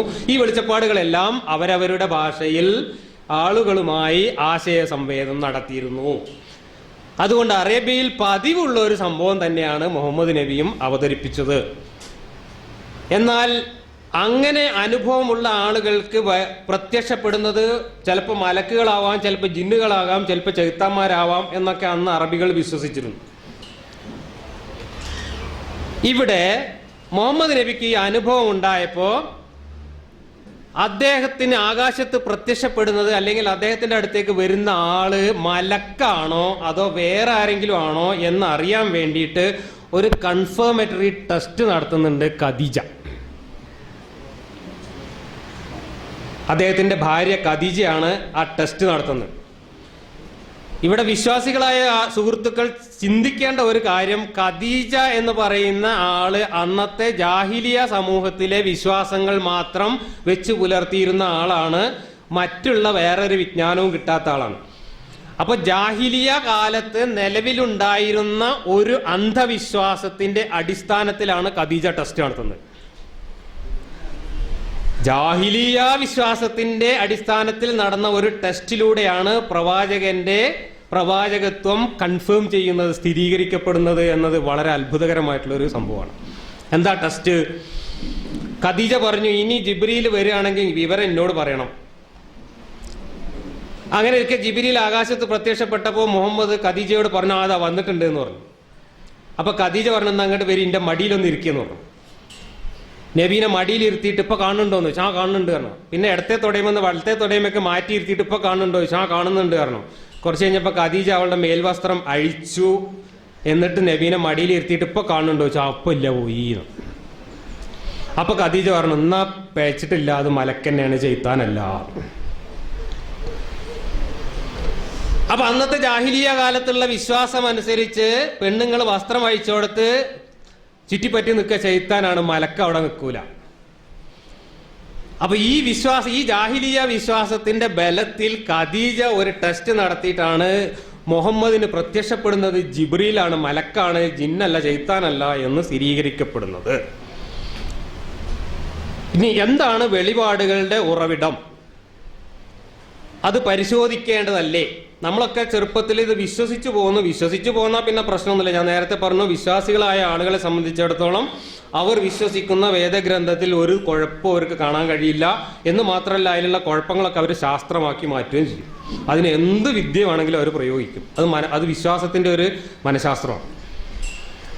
നേരെ മറിച്ച് വിശ്വാസ കാര്യത്തിൽ ചെറിയ സന്ദേഹമുള്ളവരും വിശ്വാസം നഷ്ടപ്പെട്ടവരെ സംബന്ധിച്ചിടത്തോളം ഇത് വളരെ ലളിതമാണ്. ഞാൻ പറഞ്ഞ പോലെ വളരെ ലളിതമാണ്, തനി കോമഡിയാണ്. എങ്ങനെയാണ് അതിൻ്റെ വിശദാംശങ്ങളിലേക്ക് നമ്മൾ പോവുക. ഈ കാര്യത്തിൽ 2 പുസ്തകങ്ങൾ ഞാൻ സജസ്റ്റ് ചെയ്യുകയാണ്. നിങ്ങൾക്ക് ഈ അടുത്ത കാലത്ത് മലയാളത്തിൽ എഴുതിയിട്ടുള്ള 2 പുസ്തകങ്ങളാണ്. ഒന്ന് മുഹമ്മദ് എന്ന മനുഷ്യൻ, ഡോക്ടർ NM മുഹമ്മദ് അലി. അദ്ദേഹം ഒരു മെഡിക്കൽ ഓഫീസറായിരുന്നു, MBBS ഡോക്ടറാണ്, കൂടാതെ മനഃശാസ്ത്രത്തിൽ ഉന്നത ബിരുദം നേടിയിട്ടുള്ള ഒരു സൈക്കോളജിസ്റ്റാണ്. അദ്ദേഹം സർക്കാർ സർവീസിൽ നിന്ന് റിട്ടയർ ചെയ്തതിന് ശേഷം അയാൾ 2 പുസ്തകങ്ങൾ എഴുതി. അതിൽ ഒന്നാണ് മുഹമ്മദ് എന്ന മനുഷ്യൻ. അദ്ദേഹം മുഹമ്മദ് ഖുർആൻ ഇറക്കിയതിൻ്റെ മനഃശാസ്ത്രപരമായിട്ടുള്ള വശങ്ങൾ വളരെ കൃത്യമായിട്ട് ഈ പുസ്തകത്തിലും, 2ാമത്തെ പുസ്തകം ഖുർആൻ ഒരു മനഃശാസ്ത്ര വിമർശനം, ആ 2ാമത്തെ പുസ്തകത്തിലും വിശദമായി പറഞ്ഞിട്ടുണ്ട്. ആ പുസ്തകം നിങ്ങൾ വായിക്കുകയാണെങ്കിൽ അതുമായി ബന്ധപ്പെട്ട സംശയങ്ങളൊക്കെ ഏറെക്കുറെ തീരും. ഇനി മനഃശാസ്ത്രജ്ഞന്മാർക്ക് ഇപ്പോൾ മുഹമ്മദ് നബീനെ പിടിച്ചുകൊണ്ടെന്നിട്ട് സൈക്കോ അനാലിസിസ് നടത്തിയിട്ട് എന്താണ് പ്രശ്നമെന്ന് പരിശോധിക്കാൻ ഇപ്പോൾ കഴിയില്ല. കാരണം 1400 കൊല്ലം മുമ്പും അദ്ദേഹം മരിച്ചുപോയി. അപ്പൊ പിന്നെ അന്ന് അദ്ദേഹത്തിന് എന്താണ് സംഭവിച്ചത് എന്നറിയാൻ നമുക്ക് നമ്മുടെ മുമ്പിലുള്ളത് അന്നത്തെ ചരിത്രരേഖകളും അദ്ദേഹം വെളിപാടായി പുറത്തേക്ക് ഇറക്കിയിട്ടുള്ള ഖുർആനുമാണ്. അപ്പൊ അന്നത്തെ ചരിത്രരേഖകളും ഈ ഖുർആനും ഖുർആന്റെ തഫ്സീറുകളും ഹദീസുകളും എല്ലാം കൂടെ പരിശോധിച്ചിട്ട് എന്താണ് സംഭവിച്ചത് എന്നതിനെ കുറിച്ച് നമുക്കൊരു നിഗമനത്തിലെത്താൻ കഴിയും. ഇതിന് നമുക്ക് ഇന്ന് ഏറ്റവും ഫലപ്രദമായി പരിശോധിക്കാവുന്ന ഒരേ ഒരു രേഖ ഖുർആന്റെ ഉള്ളടക്കമാണ്. അതിന്റെ ഭാഷയും സാഹിത്യവും ഒക്കെ അവിടെ നിൽക്കട്ടെ, അതിനൊക്കെ ഒന്നും നമുക്കിപ്പോൾ പോകണ്ട. എന്തായാലും അറബി ഭാഷയിൽ സാഹിത്യം രചിച്ചിട്ട് കേമത്വം കാണിക്കുക എന്നുള്ളതൊന്നും ഒരു പ്രപഞ്ച സൃഷ്ടാവായ ദൈവം ചെയ്യുന്ന കാര്യമല്ല. കാരണം അങ്ങനെയാണെങ്കിൽ ദൈവം അതിനേക്കാളും വലിയ കേമത്വം കാണിച്ചിട്ടാണ് തെളിയിക്കേണ്ടത്. ആ ഒരു പ്രാദേശിക ഭാഷയിൽ പോയിട്ട് സാഹിത്യം രചിച്ചിട്ടല്ല ഒരു ദൈവം മനുഷ്യന്റെ മുമ്പിൽ ആളാവേണ്ടത് എന്നതുകൊണ്ട് ഭാഷയും സാഹിത്യവും തൽക്കാലം ഞാൻ വിടുന്നു. എന്റെ ചോദ്യങ്ങൾ ഇതാണ്. ഒന്ന്, അന്നത്തെ മനുഷ്യർക്ക് പറയാൻ പറ്റാത്ത എന്തെങ്കിലും കാര്യങ്ങൾ ഖുർആനിലുണ്ടോ? ഞാൻ എൻ്റെ സ്ലൈഡുകളിൽ ചില ചിത്രങ്ങൾ കാണിക്കും. ആ ചിത്രങ്ങളിൽ പലതും ബൈബിളിനെ അടിസ്ഥാനപ്പെടുത്തിയിട്ടുള്ള ക്ലാസിക്കൽ പെയിന്റിങ്ങുകളാണ്, ചിലത് ഇതുപോലുള്ള ഫോട്ടോകളാണ്. അപ്പോൾ ആ പെയിന്റിങ്ങുകൾ നിങ്ങൾ ആ പെയിന്റിങ്ങുകൾ എന്നുള്ള നിലക്ക് മാത്രം കണ്ട് ആസ്വദിച്ചാൽ മതി എന്ന് ഞാൻ മുൻകൂട്ടി പറയുകയാണ്. അല്ലെങ്കിൽ നിങ്ങൾ തെറ്റിദ്ധരിക്കാനിടയുണ്ട്. പിന്നെ വെറുതെ ഒരു അട്രാക്ഷന് വേണ്ടിയിട്ട് ചില ചിത്രങ്ങൾ കൊടുത്തു എന്നുള്ളൂ. ചിത്രവും ഈ പറയുന്ന കാര്യമായിട്ട് ബന്ധമൊന്നും ഉണ്ടാവണമെന്നില്ല. അന്നത്തെ മനുഷ്യന്മാർക്ക് പറയാൻ പറ്റാത്ത എന്തെങ്കിലും കാര്യങ്ങൾ ഖുർആനിലുണ്ടോ? എൻ്റെ പരിശോധനയിൽ അങ്ങനെ ഒന്നും ഞാൻ ഇതുവരെ കണ്ടെത്തിയിട്ടില്ല. അന്നത്തെ മനുഷ്യരുടെ നിലവാരത്തിനപ്പുറം ഒരു ദൈവീക നിലവാരമുള്ളതായിട്ട് ഖുർആനിൽ എന്തെങ്കിലും ഒരു വാചകമുണ്ടോ? എൻ്റെ പരിശോധനയിൽ ഞാനൊന്നും കണ്ടെത്തിയിട്ടില്ല. പ്രപഞ്ച സൃഷ്ടിക്ക് മുമ്പേ ദൈവം തയ്യാറാക്കി വെച്ചു എന്ന് പറയാൻ മാത്രം അസാധാരണവും സർവകാല പ്രസക്തവും സമഗ്രവും ആയ എന്തെങ്കിലും ആശയം ഖുർആനിലുണ്ടോ? എൻ്റെ പരിശോധനയിൽ ഒന്നും കാണുന്നില്ല. ഖുർആനിൽ ഒരു തർക്ക വിഷയമാണ്. ഖുർആനിൽ തന്നെ എതിരാളികൾ ചോദിച്ച ഒരു പ്രധാന ചോദ്യമാണ്, എന്തുകൊണ്ട് അള്ളാഹ് ഒരു കിതാബ് ഇറക്കിയപ്പോൾ മുമ്പ് മൂസാ നബിക്ക് ഇറക്കിയതുപോലെ, മൂസാ നബിക്ക് ഇറക്കിയ സാധനത്തിന്റെ ചിത്രമാണ് അത് കേട്ടോ, അതിന്റെ ഒറിജിനൽ അല്ല, അതിന്റെ ഒരു ഭാവനയിൽ ആരോ മെനഞ്ഞുണ്ടാക്കിയ ഈ ഒരു ശില്പമാണ്, ഒരു കല്ലിന്റെ ശില്പമാണ്. 2 കല്ലുകളാണ്. മൂസാ നബിക്ക് ഇവിടുത്തെ തൗറാത്തിലെ ഇതാണ് 10 കൽപ്പനകളാണത്. ആ മൂസാ നബിക്ക് ഒറ്റപ്പലകയിൽ എഴുതി കൊടുത്ത് ഇറക്കിയതുപോലെ എന്തുകൊണ്ട് ഈ കാര്യങ്ങളെല്ലാം ഒറ്റ പുസ്തകത്തിലോ ഒറ്റപ്പലകയിലോ എഴുതി തന്നില്ല എന്ന ചോദ്യം ഖുർആന്റെ എതിരാളികൾ അന്ന് ചോദിച്ചിട്ടുണ്ട്. അതിന് പറഞ്ഞ മറുപടി അത് മുഹമ്മദിന് മനസ്സിലാവാൻ വേണ്ടിയിട്ടാണ്, വേറൊന്നുമില്ല. വളരെ ബാലിശമായിട്ടുള്ള ഒരു മറുപടിയാണ് അതിനകത്ത് പറഞ്ഞത്. ഇനി ഖുർആൻ എന്ന ഗ്രന്ഥത്തിന് ഒരു ഗ്രന്ഥം എന്ന നിലക്ക്, ഒരു വേദഗ്രന്ഥം എന്ന നിലക്ക്, ഒരു മാർഗദർശന ഗ്രന്ഥം എന്ന നിലക്ക് ഈ പറയുന്ന ഗുണങ്ങളുണ്ടോ? അത് വിഷയസംബന്ധമായ ഒരു ക്രമമുണ്ടോ? സംബന്ധമായ സമഗ്രതയുണ്ടോ? സർവകാല പ്രസക്തിയുണ്ടോ അതിൽ പറയുന്ന എല്ലാ കാര്യങ്ങൾക്കും? അത് സ്വയം അവകാശപ്പെടുന്നത് പോലെ ലാളിത്യമുണ്ടോ ഭാഷയ്ക്ക്? ആവർത്തനങ്ങളുടെയും വൈരുദ്ധ്യങ്ങളുടെയും അഭാവം സ്വയം അവകാശപ്പെടുന്നുണ്ട് ഖുർആൻ. പക്ഷേ സ്വയം അവകാശപ്പെടുന്നുണ്ടെങ്കിലും ഖുർആൻ ഉടനീളം ആവർത്തനങ്ങളും വൈരുദ്ധ്യങ്ങളുമാണ്. ഈ ഗുണങ്ങളൊന്നും തന്നെ ഖുർആനിലുള്ളതായിട്ട് എൻ്റെ പരിശോധനയിൽ കണ്ടില്ല. ഖുർആനിൽ ആദ്യാവസാനം ആവർത്തനങ്ങളേ ഉള്ളൂ. ആവർത്തനങ്ങൾ പലതും വാചക ഘടനയിൽ പോലും വ്യത്യാസമില്ലാത്ത വിവരണങ്ങളാണ്. പല കഥകളും ഒരേ നറേഷൻ ആവർത്തിക്കുന്നുണ്ട്. ഏതെല്ലാം കഥകളെ എത്ര തവണ ആവർത്തിക്കുന്നു എന്നുള്ളത് പരിശോധിക്കുകയാണെങ്കിൽ വലിയ അത്ഭുതം തോന്നും. ആദം നബി, ഇത് പെയിന്റിംഗ് ആണ് കേട്ടോ, ആദം നബിയുടെ കഥ 5 അധ്യായങ്ങളിലായി നിരവധി തവണ ആവർത്തിക്കുന്നുണ്ട്. കഥ മുഴുവനായിട്ട് ആവർത്തിക്കുകയാണ്, വലിയ വ്യത്യാസമില്ലാതെ, വാചകഘടനയിൽ പോലും വ്യത്യാസമില്ലാതെ. ഇബിലീസിന്റെ കഥ, ഇബിലീസിനെ അവിടുന്ന് ആട്ടിയിറക്കിയ കഥ, ഇബിലീസ് നിസ്കരിക്കാൻ പറഞ്ഞിട്ട് സുജൂദ് ചെയ്യാൻ പറഞ്ഞിട്ട് ചെയ്യാത്ത കഥ 7 അധ്യായങ്ങളിൽ നിരവധി തവണ ആവർത്തിക്കുന്നു. ഇത് നൂഹ് നബിന്റെ കപ്പലുണ്ടാക്കി എല്ലാവരും കൂടെ കയറ്റിക്കൊണ്ടുപോയ കഥ 11 തവണ 11 അധ്യായങ്ങളിലായിട്ട് ആവർത്തിക്കുന്നുണ്ട് ഖുർആനിൽ.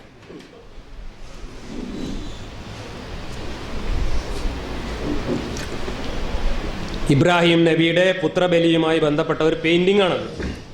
അബ്രഹാമിന്റെ പുത്രബലി ബൈബിളിക്കൽ തീം അനുസരിച്ച് ലോകപ്രശസ്തരായ ചിത്രകാരന്മാർ ഒരുപാട് പെയിന്റിങ്, ക്ലാസിക്കൽ പെയിന്റിങ്ങുകൾ വരച്ചിട്ടുണ്ട്. അതിലൊന്നാണ് ഇബ്രാഹിമിന്റെ കഥ. 9 അധ്യായങ്ങളിലായിട്ട് ഖുർആൻ വിവരിക്കുന്നുണ്ട്, ആവർത്തിക്കുന്നുണ്ട്. ലൂത്തിന്റെ ബൈബിളിക്കൽ കഥയെ ആസ്പദമാക്കി ലൂത്തിന്റെ പെൺമക്കൾ ലൂത്തിന് മദ്യം പകർന്നു കൊടുത്ത് ലൂത്തുമായി ബന്ധപ്പെട്ട് മക്കളുണ്ടാവുന്ന കഥയുടെ ഒരു ആവിഷ്കാരമാണ് ഇത്. ഈ ലൂത്തിന്റെ ഈ കഥ ഖുർആനിലില്ല, പക്ഷേ ഖുർആനിൽ ലൂത്തിന്റെ കഥ 8 അധ്യായങ്ങളിലായിട്ട് ആവർത്തിക്കുന്നുണ്ട്. ഇത് മൂസാ നബി കടല് പിളർന്ന് അനുയായികളെ രക്ഷപ്പെടുത്തുന്നതിന്റെ ചിത്രമാണ്. മോശെ, ഇതൊക്കെ ബൈബിളിന്റെ അടിസ്ഥാനത്തിൽ വരച്ചിട്ടുള്ള പെയിന്റിങ്ങുകളാണ്. മോശയുടെ കഥ 7 അധ്യായങ്ങളിലായിട്ട് നിരവധി തവണ, ഏറ്റവും കൂടുതൽ ആവർത്തിച്ചിട്ടുള്ളത് മോശയുടെ കഥയാണ്. കാരണം അറേബ്യയിൽ മുഹമ്മദിന്റെ കൂടെ ഉണ്ടായിരുന്നതിൽ എതിരാളികളുടെ കൂട്ടത്തിൽ ഏറ്റവും പ്രബലരായിട്ടുള്ളത് ജൂതന്മാരായിരുന്നു, അല്ലെ? അതുകൊണ്ട് മോശയുടെ കഥ പല തവണ ആവർത്തിക്കുന്നുണ്ട്. യോന, ബൈബിളിലെ യോനായാണ് നമ്മുടെ യൂനുസ് നബിയായിട്ട് വരുന്നത്. ഒരു വെയിലിന്റെ തിമിംഗലത്തിന്റെ വയറ്റിൽ കുറെ കാലം കഴിഞ്ഞു എന്ന് പറയുന്ന കഥ ഉണ്ട്. അതിന്റെ അടിസ്ഥാനപ്പെടുത്തി വരച്ചിട്ടുള്ള ഒരു ചിത്രമാണ്. യൂനുസിന്റെ കഥ 4 അധ്യായങ്ങളിലായിട്ട് പലതവണ ആവർത്തിക്കുന്നു. ഈസാ നബിയുടെ കഥ 8 അധ്യായങ്ങളിലായിട്ട് നിരവധി തവണ ആവർത്തിക്കുന്നു.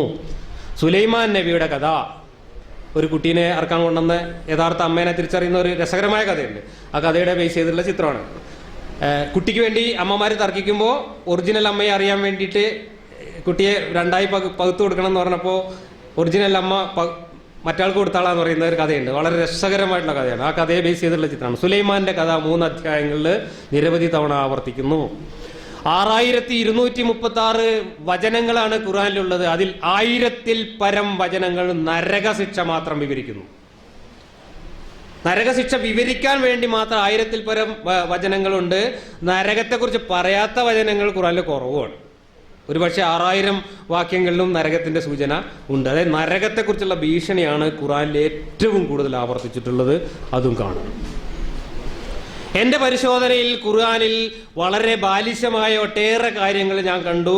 അപ്രസക്തമായ, അന്നത്തെ കാലത്ത് പോലും അപ്രസക്തമായിട്ടുള്ള കാര്യങ്ങളും അന്നത്തെ കാലം നബിയുടെ കാലത്തിന് ശേഷം നബി മരിക്കുന്നതോടുകൂടി അപ്രസക്തമാകുന്ന കാര്യങ്ങളും കാലം കഴിയുന്തോറും അപ്രസക്തമായി കൊണ്ടിരിക്കുന്ന നിരവധി കാര്യങ്ങളും ഖുർആനിൽ ഞാൻ കണ്ടിട്ടുണ്ട്.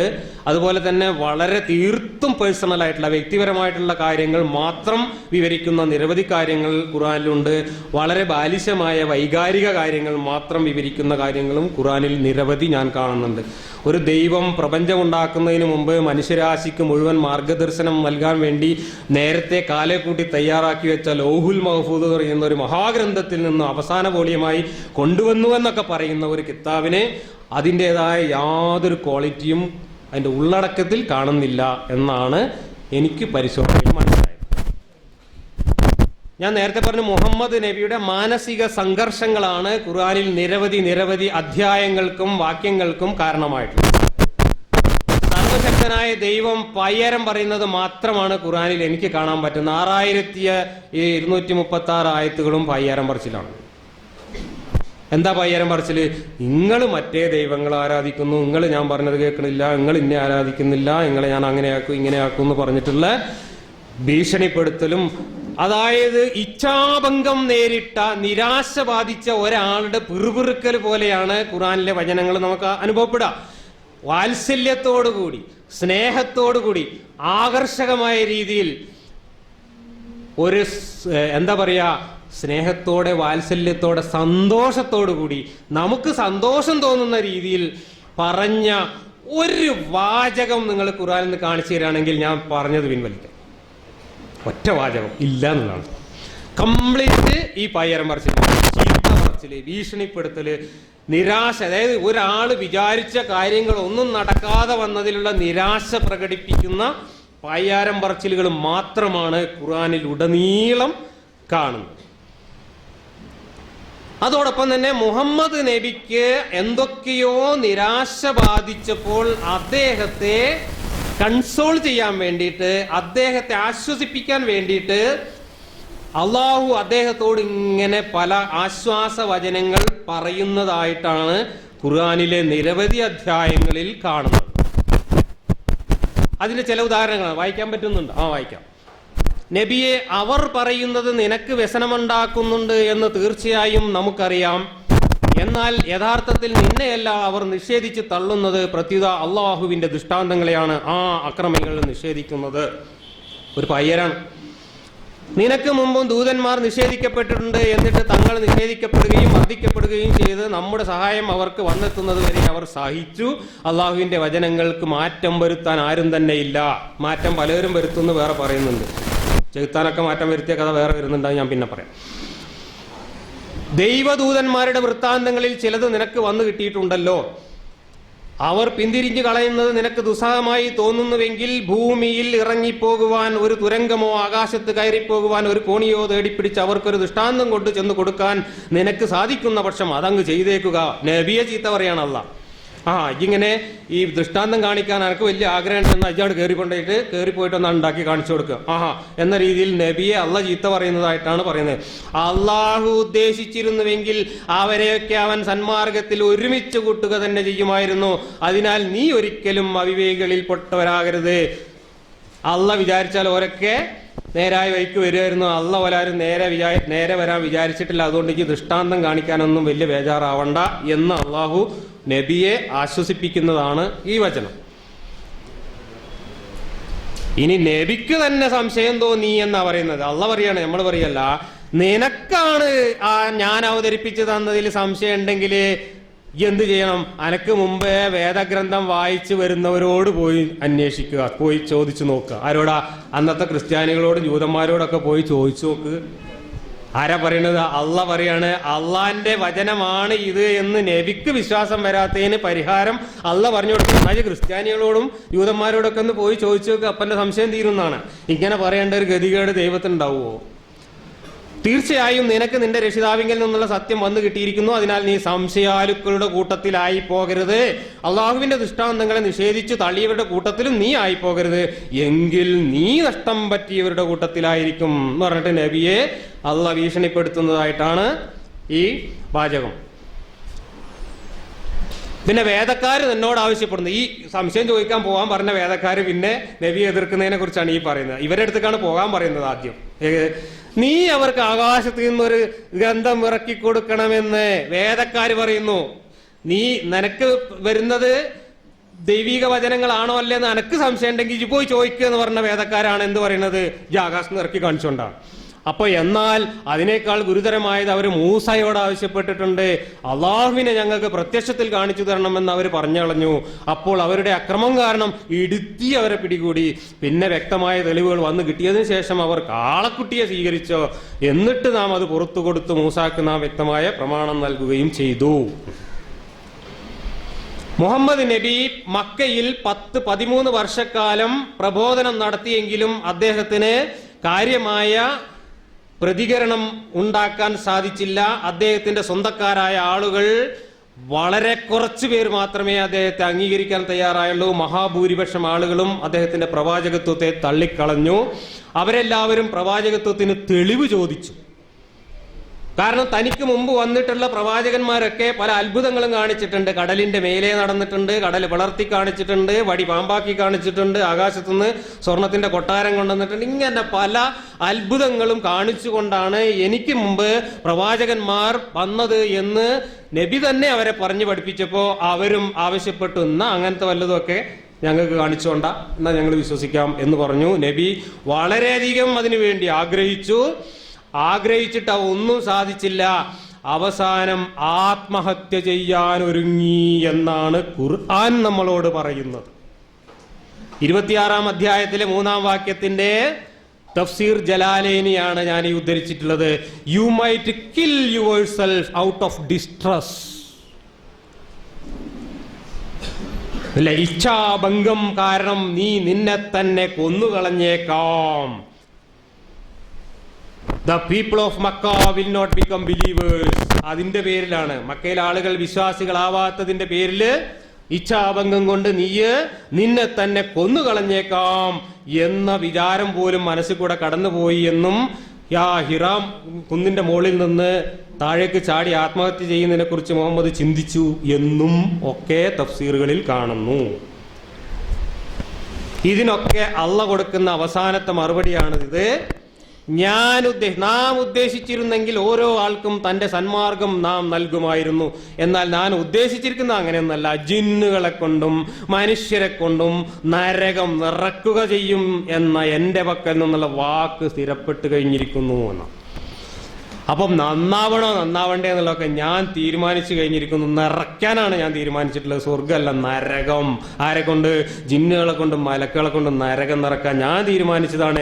ഞാൻ ഉദ്ദേശിച്ചിട്ടുണ്ടെങ്കിൽ എല്ലാവർക്കും സന്മാർഗം കൊടുക്കുമായിരുന്നു എന്ന് പറഞ്ഞുകൊണ്ട് ഈ തലയിലെഴുത്ത് സിദ്ധാന്തം അവതരിപ്പിച്ചുകൊണ്ടാണ് അവസാനം രക്ഷപ്പെടാൻ ശ്രമിക്കുന്നത്.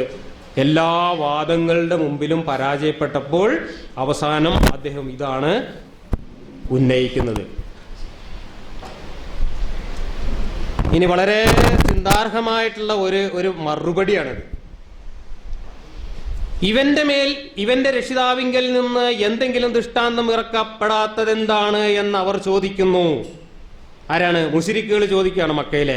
എന്താ ഒരു ദൃഷ്ടാന്തവും അള്ളാന്റെ അടുത്ത് ഇറങ്ങാത്തത്? അതിന് അള്ളാഹ് കൊടുക്കണ മറുപടി നോക്ക്. പറയുക, തീർച്ചയായും അള്ളാഹു ദൃഷ്ടാന്തം ഇറക്കുവാൻ കഴിവുള്ളവനാണ്, പക്ഷേ അവരിൽ അധിക പേരും അറിയുന്നില്ല. എന്തൊരു മറുപടിയാ!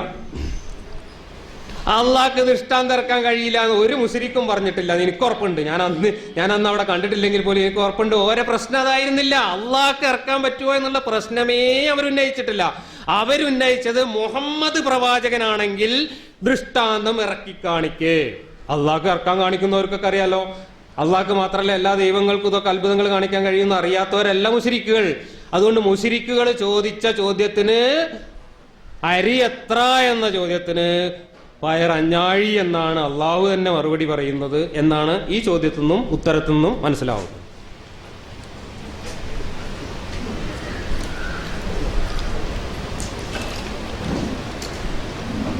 ഇനി ഖുർആന്റെ ചരിത്രത്തിലെ ഏറ്റവും രസകരമായ ഒരു സംഭവമാണ് അള്ളാഹ് ആയത്തിറക്കുന്നതിന്റെ ഇടയിൽ ഇടങ്കോലിട്ടുകൊണ്ട് ചെയ്ത്താനും ആയത്തിറക്കി.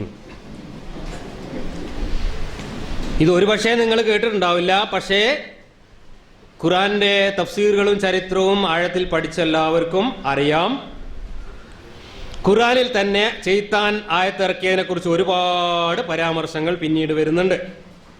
ഞാൻ അതിന്റെ വിശദാംശങ്ങളിലേക്ക് പോവാം. ഖുർആനിലെ ഒരു സൂക്തമാണ്, 22-ാം അധ്യായത്തിൽ 52-ാം വാക്യമാണ്. നിനക്ക് മുമ്പ് ഏതൊരു ദൂതനെയും പ്രവാചകനെയും നാം അയച്ചിട്ടുണ്ട്.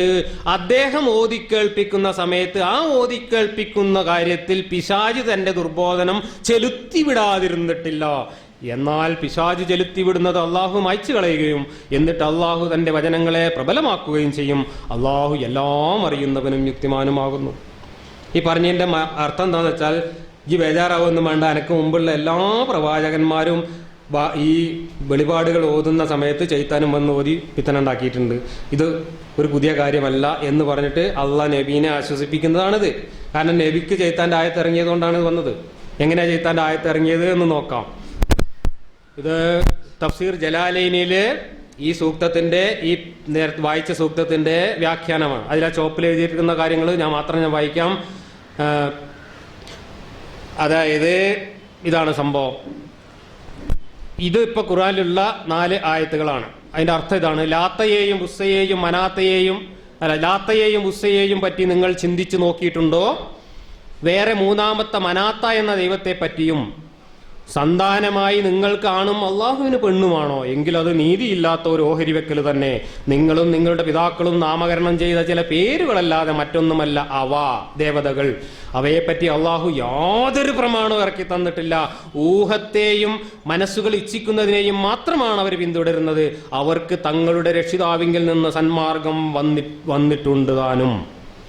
ഈ 4 ആയത്തുകൾ അന്നജും എന്നുള്ള ഈ 53-ാമത്തെ അധ്യായത്തിൽ വന്നതായിരുന്നു. പക്ഷേ ആ വാക്യങ്ങൾ ഇറങ്ങുന്നതിന്റെ ഇടയിൽ ആദ്യത്തെ അഫ്റഅയ്തുമുൽ ലാത്ത വൽ ഉസ്സ വ മനാത്ത സാലിസത്തുൽ ഉഖ്റ എന്ന് പറഞ്ഞതിന് ശേഷം നിങ്ങൾക്ക് പെണ്ണുങ്ങളും അല്ല നിങ്ങൾക്ക് ആണുങ്ങളും ആൺകുട്ടികളും എനിക്ക് പെൺകുട്ടികളും ആണോ എന്ന് ചോദിച്ച വായത്തിന് പകരം ആദ്യം ഇറങ്ങിയത് ഇതാണ്, തിൽക്കൽ ഒറാനീകുൽ ഉലാ ഫഇന്ന ശഫാഅത്തുഹുന്ന ലതുർജാ. ഇതായിരുന്നു ആദ്യം ഇറങ്ങിയത്. എന്താ അതിന്റെ അർത്ഥം? ലാത്തയെയും ഉസ്സയെയും മനാത്തയെയും നിങ്ങൾ കണ്ടില്ലേ, അവയും ഉന്നതങ്ങളിലെ ദേവതകൾ തന്നെയാണ്. അവരുടെ ശുപാർശകളും അള്ളാഹുവിങ്കൽ സ്വീകരിക്കപ്പെടും എന്നാണ് ആയത്തിറങ്ങിയത്. ഇതിന്റെ സന്ദർഭം തബരി 5 പേജുകളിലായിട്ട് തബരിയുടെ തഫ്സീറിലും വാക്കിദിയുടെ തഫ്സീറിലും വിശദീകരിച്ചിട്ടുണ്ട്. തബ്രി തഫ്സീറിൽ വിശദീകരിച്ച ആ പ്രസക്തമായ ഒരു പേജാണ് ഞാൻ ഈ കാണിക്കുന്നത്. ആ തബ്രി തഫ്സീറിൽ വിവരിച്ച അതേ കാര്യങ്ങൾ വാക്കിദിയുടെ തഫ്സീറിൽ ഇംഗ്ലീഷിൽ ഇന്ന് ഇന്റർനെറ്റിലും ഒക്കെ ലഭ്യമാണ്. ഞാൻ അതിന്ന് എടുത്തതാണ് സംഭവം. ഇതിന്റെ വിശദാംശം അതിനകത്ത് കൊടുത്തിട്ടുണ്ട്. ഇത് വാക്കിദിയുടെ തഫ്സീറാണ്. വാക്കിദിയുടെ തഫ്സീറിന്റെ പ്രത്യേകത എന്താ വെച്ചാൽ അസ്ബാബുൽ നുസൂൽ എന്ന് പറയുന്ന വാക്കിദിയുടെ തഫ്സീർ ഓരോ ആയത്തിന്റെയും അവതരണ പശ്ചാത്തലം മാത്രം വിവരിക്കുന്ന തഫ്സീറാണ്. അവതരണ പശ്ചാത്തലം ലഭ്യമല്ലാത്ത ആയത്തുകൾക്കൊന്നും അതിൽ തഫ്സീർ കൊടുത്തിട്ടുമില്ല.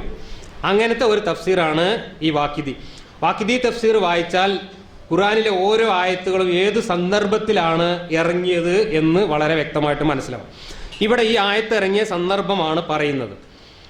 മക്കയിലെ ഖുറൈശികള്, മക്കയിലെ മുശ്രിക്കുകള് നബിയുടെ ഈ 13 കൊല്ലക്കാലത്തെ പ്രബോധനത്തിനിടക്ക് പലപ്പോഴും നബിയോട് വളരെ ആത്മാർത്ഥമായിട്ട് ചില നിർദ്ദേശങ്ങൾ മുന്നോട്ട് വെക്കുകയുണ്ടായി, ഒരു ഒത്തുതീർപ്പ് എന്ന നിലക്ക്.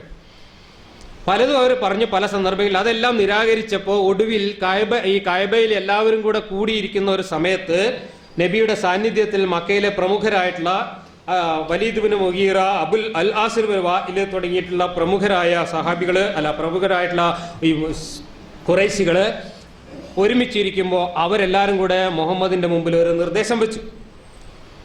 അവർ പറഞ്ഞത് ഇതാണ്: ഞങ്ങൾ താങ്കളെ പ്രവാചകനായി അംഗീകരിക്കാം, അള്ളാഹുവിനെ മുഖ്യ ദൈവമായിട്ടും അംഗീകരിക്കാം, താങ്കളുടെ നേതൃത്വത്തിൽ ഞങ്ങളൊരു സമൂഹമായിട്ട് മാറാം, നമുക്ക് എല്ലാവർക്കും ഒരുമിച്ച് പോകാം.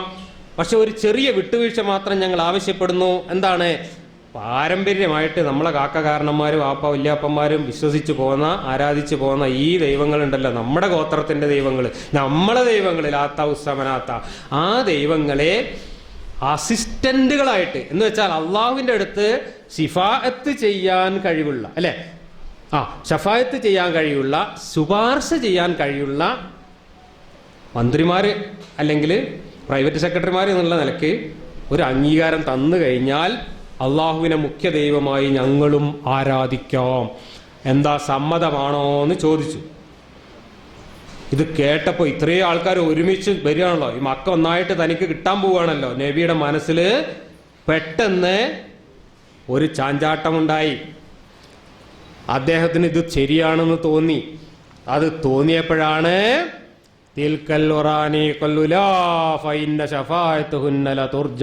എന്നുള്ള ആയത്ത് വന്നത്. ലാത്തയും ഉസ്സയും മനാത്തയും നിങ്ങൾ കണ്ടില്ലേ, ഉന്നത ദേവതകൾ തന്നെയാണ്, അവർക്കും അള്ളാഹുവിങ്കിൽ ശുപാർശ ചെയ്യാനുള്ള കഴിവുണ്ട് എന്ന ആയത്ത് അങ്ങനെയാണ് വന്നത്. വന്നപ്പോൾ എന്താ സംഭവിച്ചത്? എല്ലാവരും കൂടി അങ്ങോട്ട് സുജൂദ് ചെയ്തു, അല്ലാഹു അക്ബർ എന്ന് പറഞ്ഞിട്ട്. മുശ്രിക്കുകളും സുജൂദ് ചെയ്തു.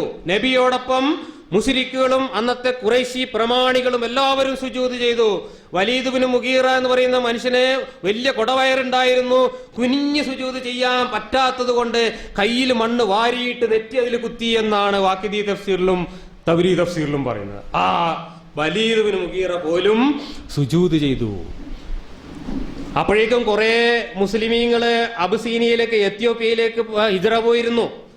ആ ഹിജ്റ പോയ ആളുകളൊക്കെ ഈ വിവരം അറിഞ്ഞു. പിന്നെ കുറെ കാലം ഇതിന്റെ ഒരു സമാധാന അന്തരീക്ഷം മക്കയിൽ നിലനിന്നു. വിവരം എല്ലായിടത്തും കാട്ടുതീ പോലെ പരന്നു.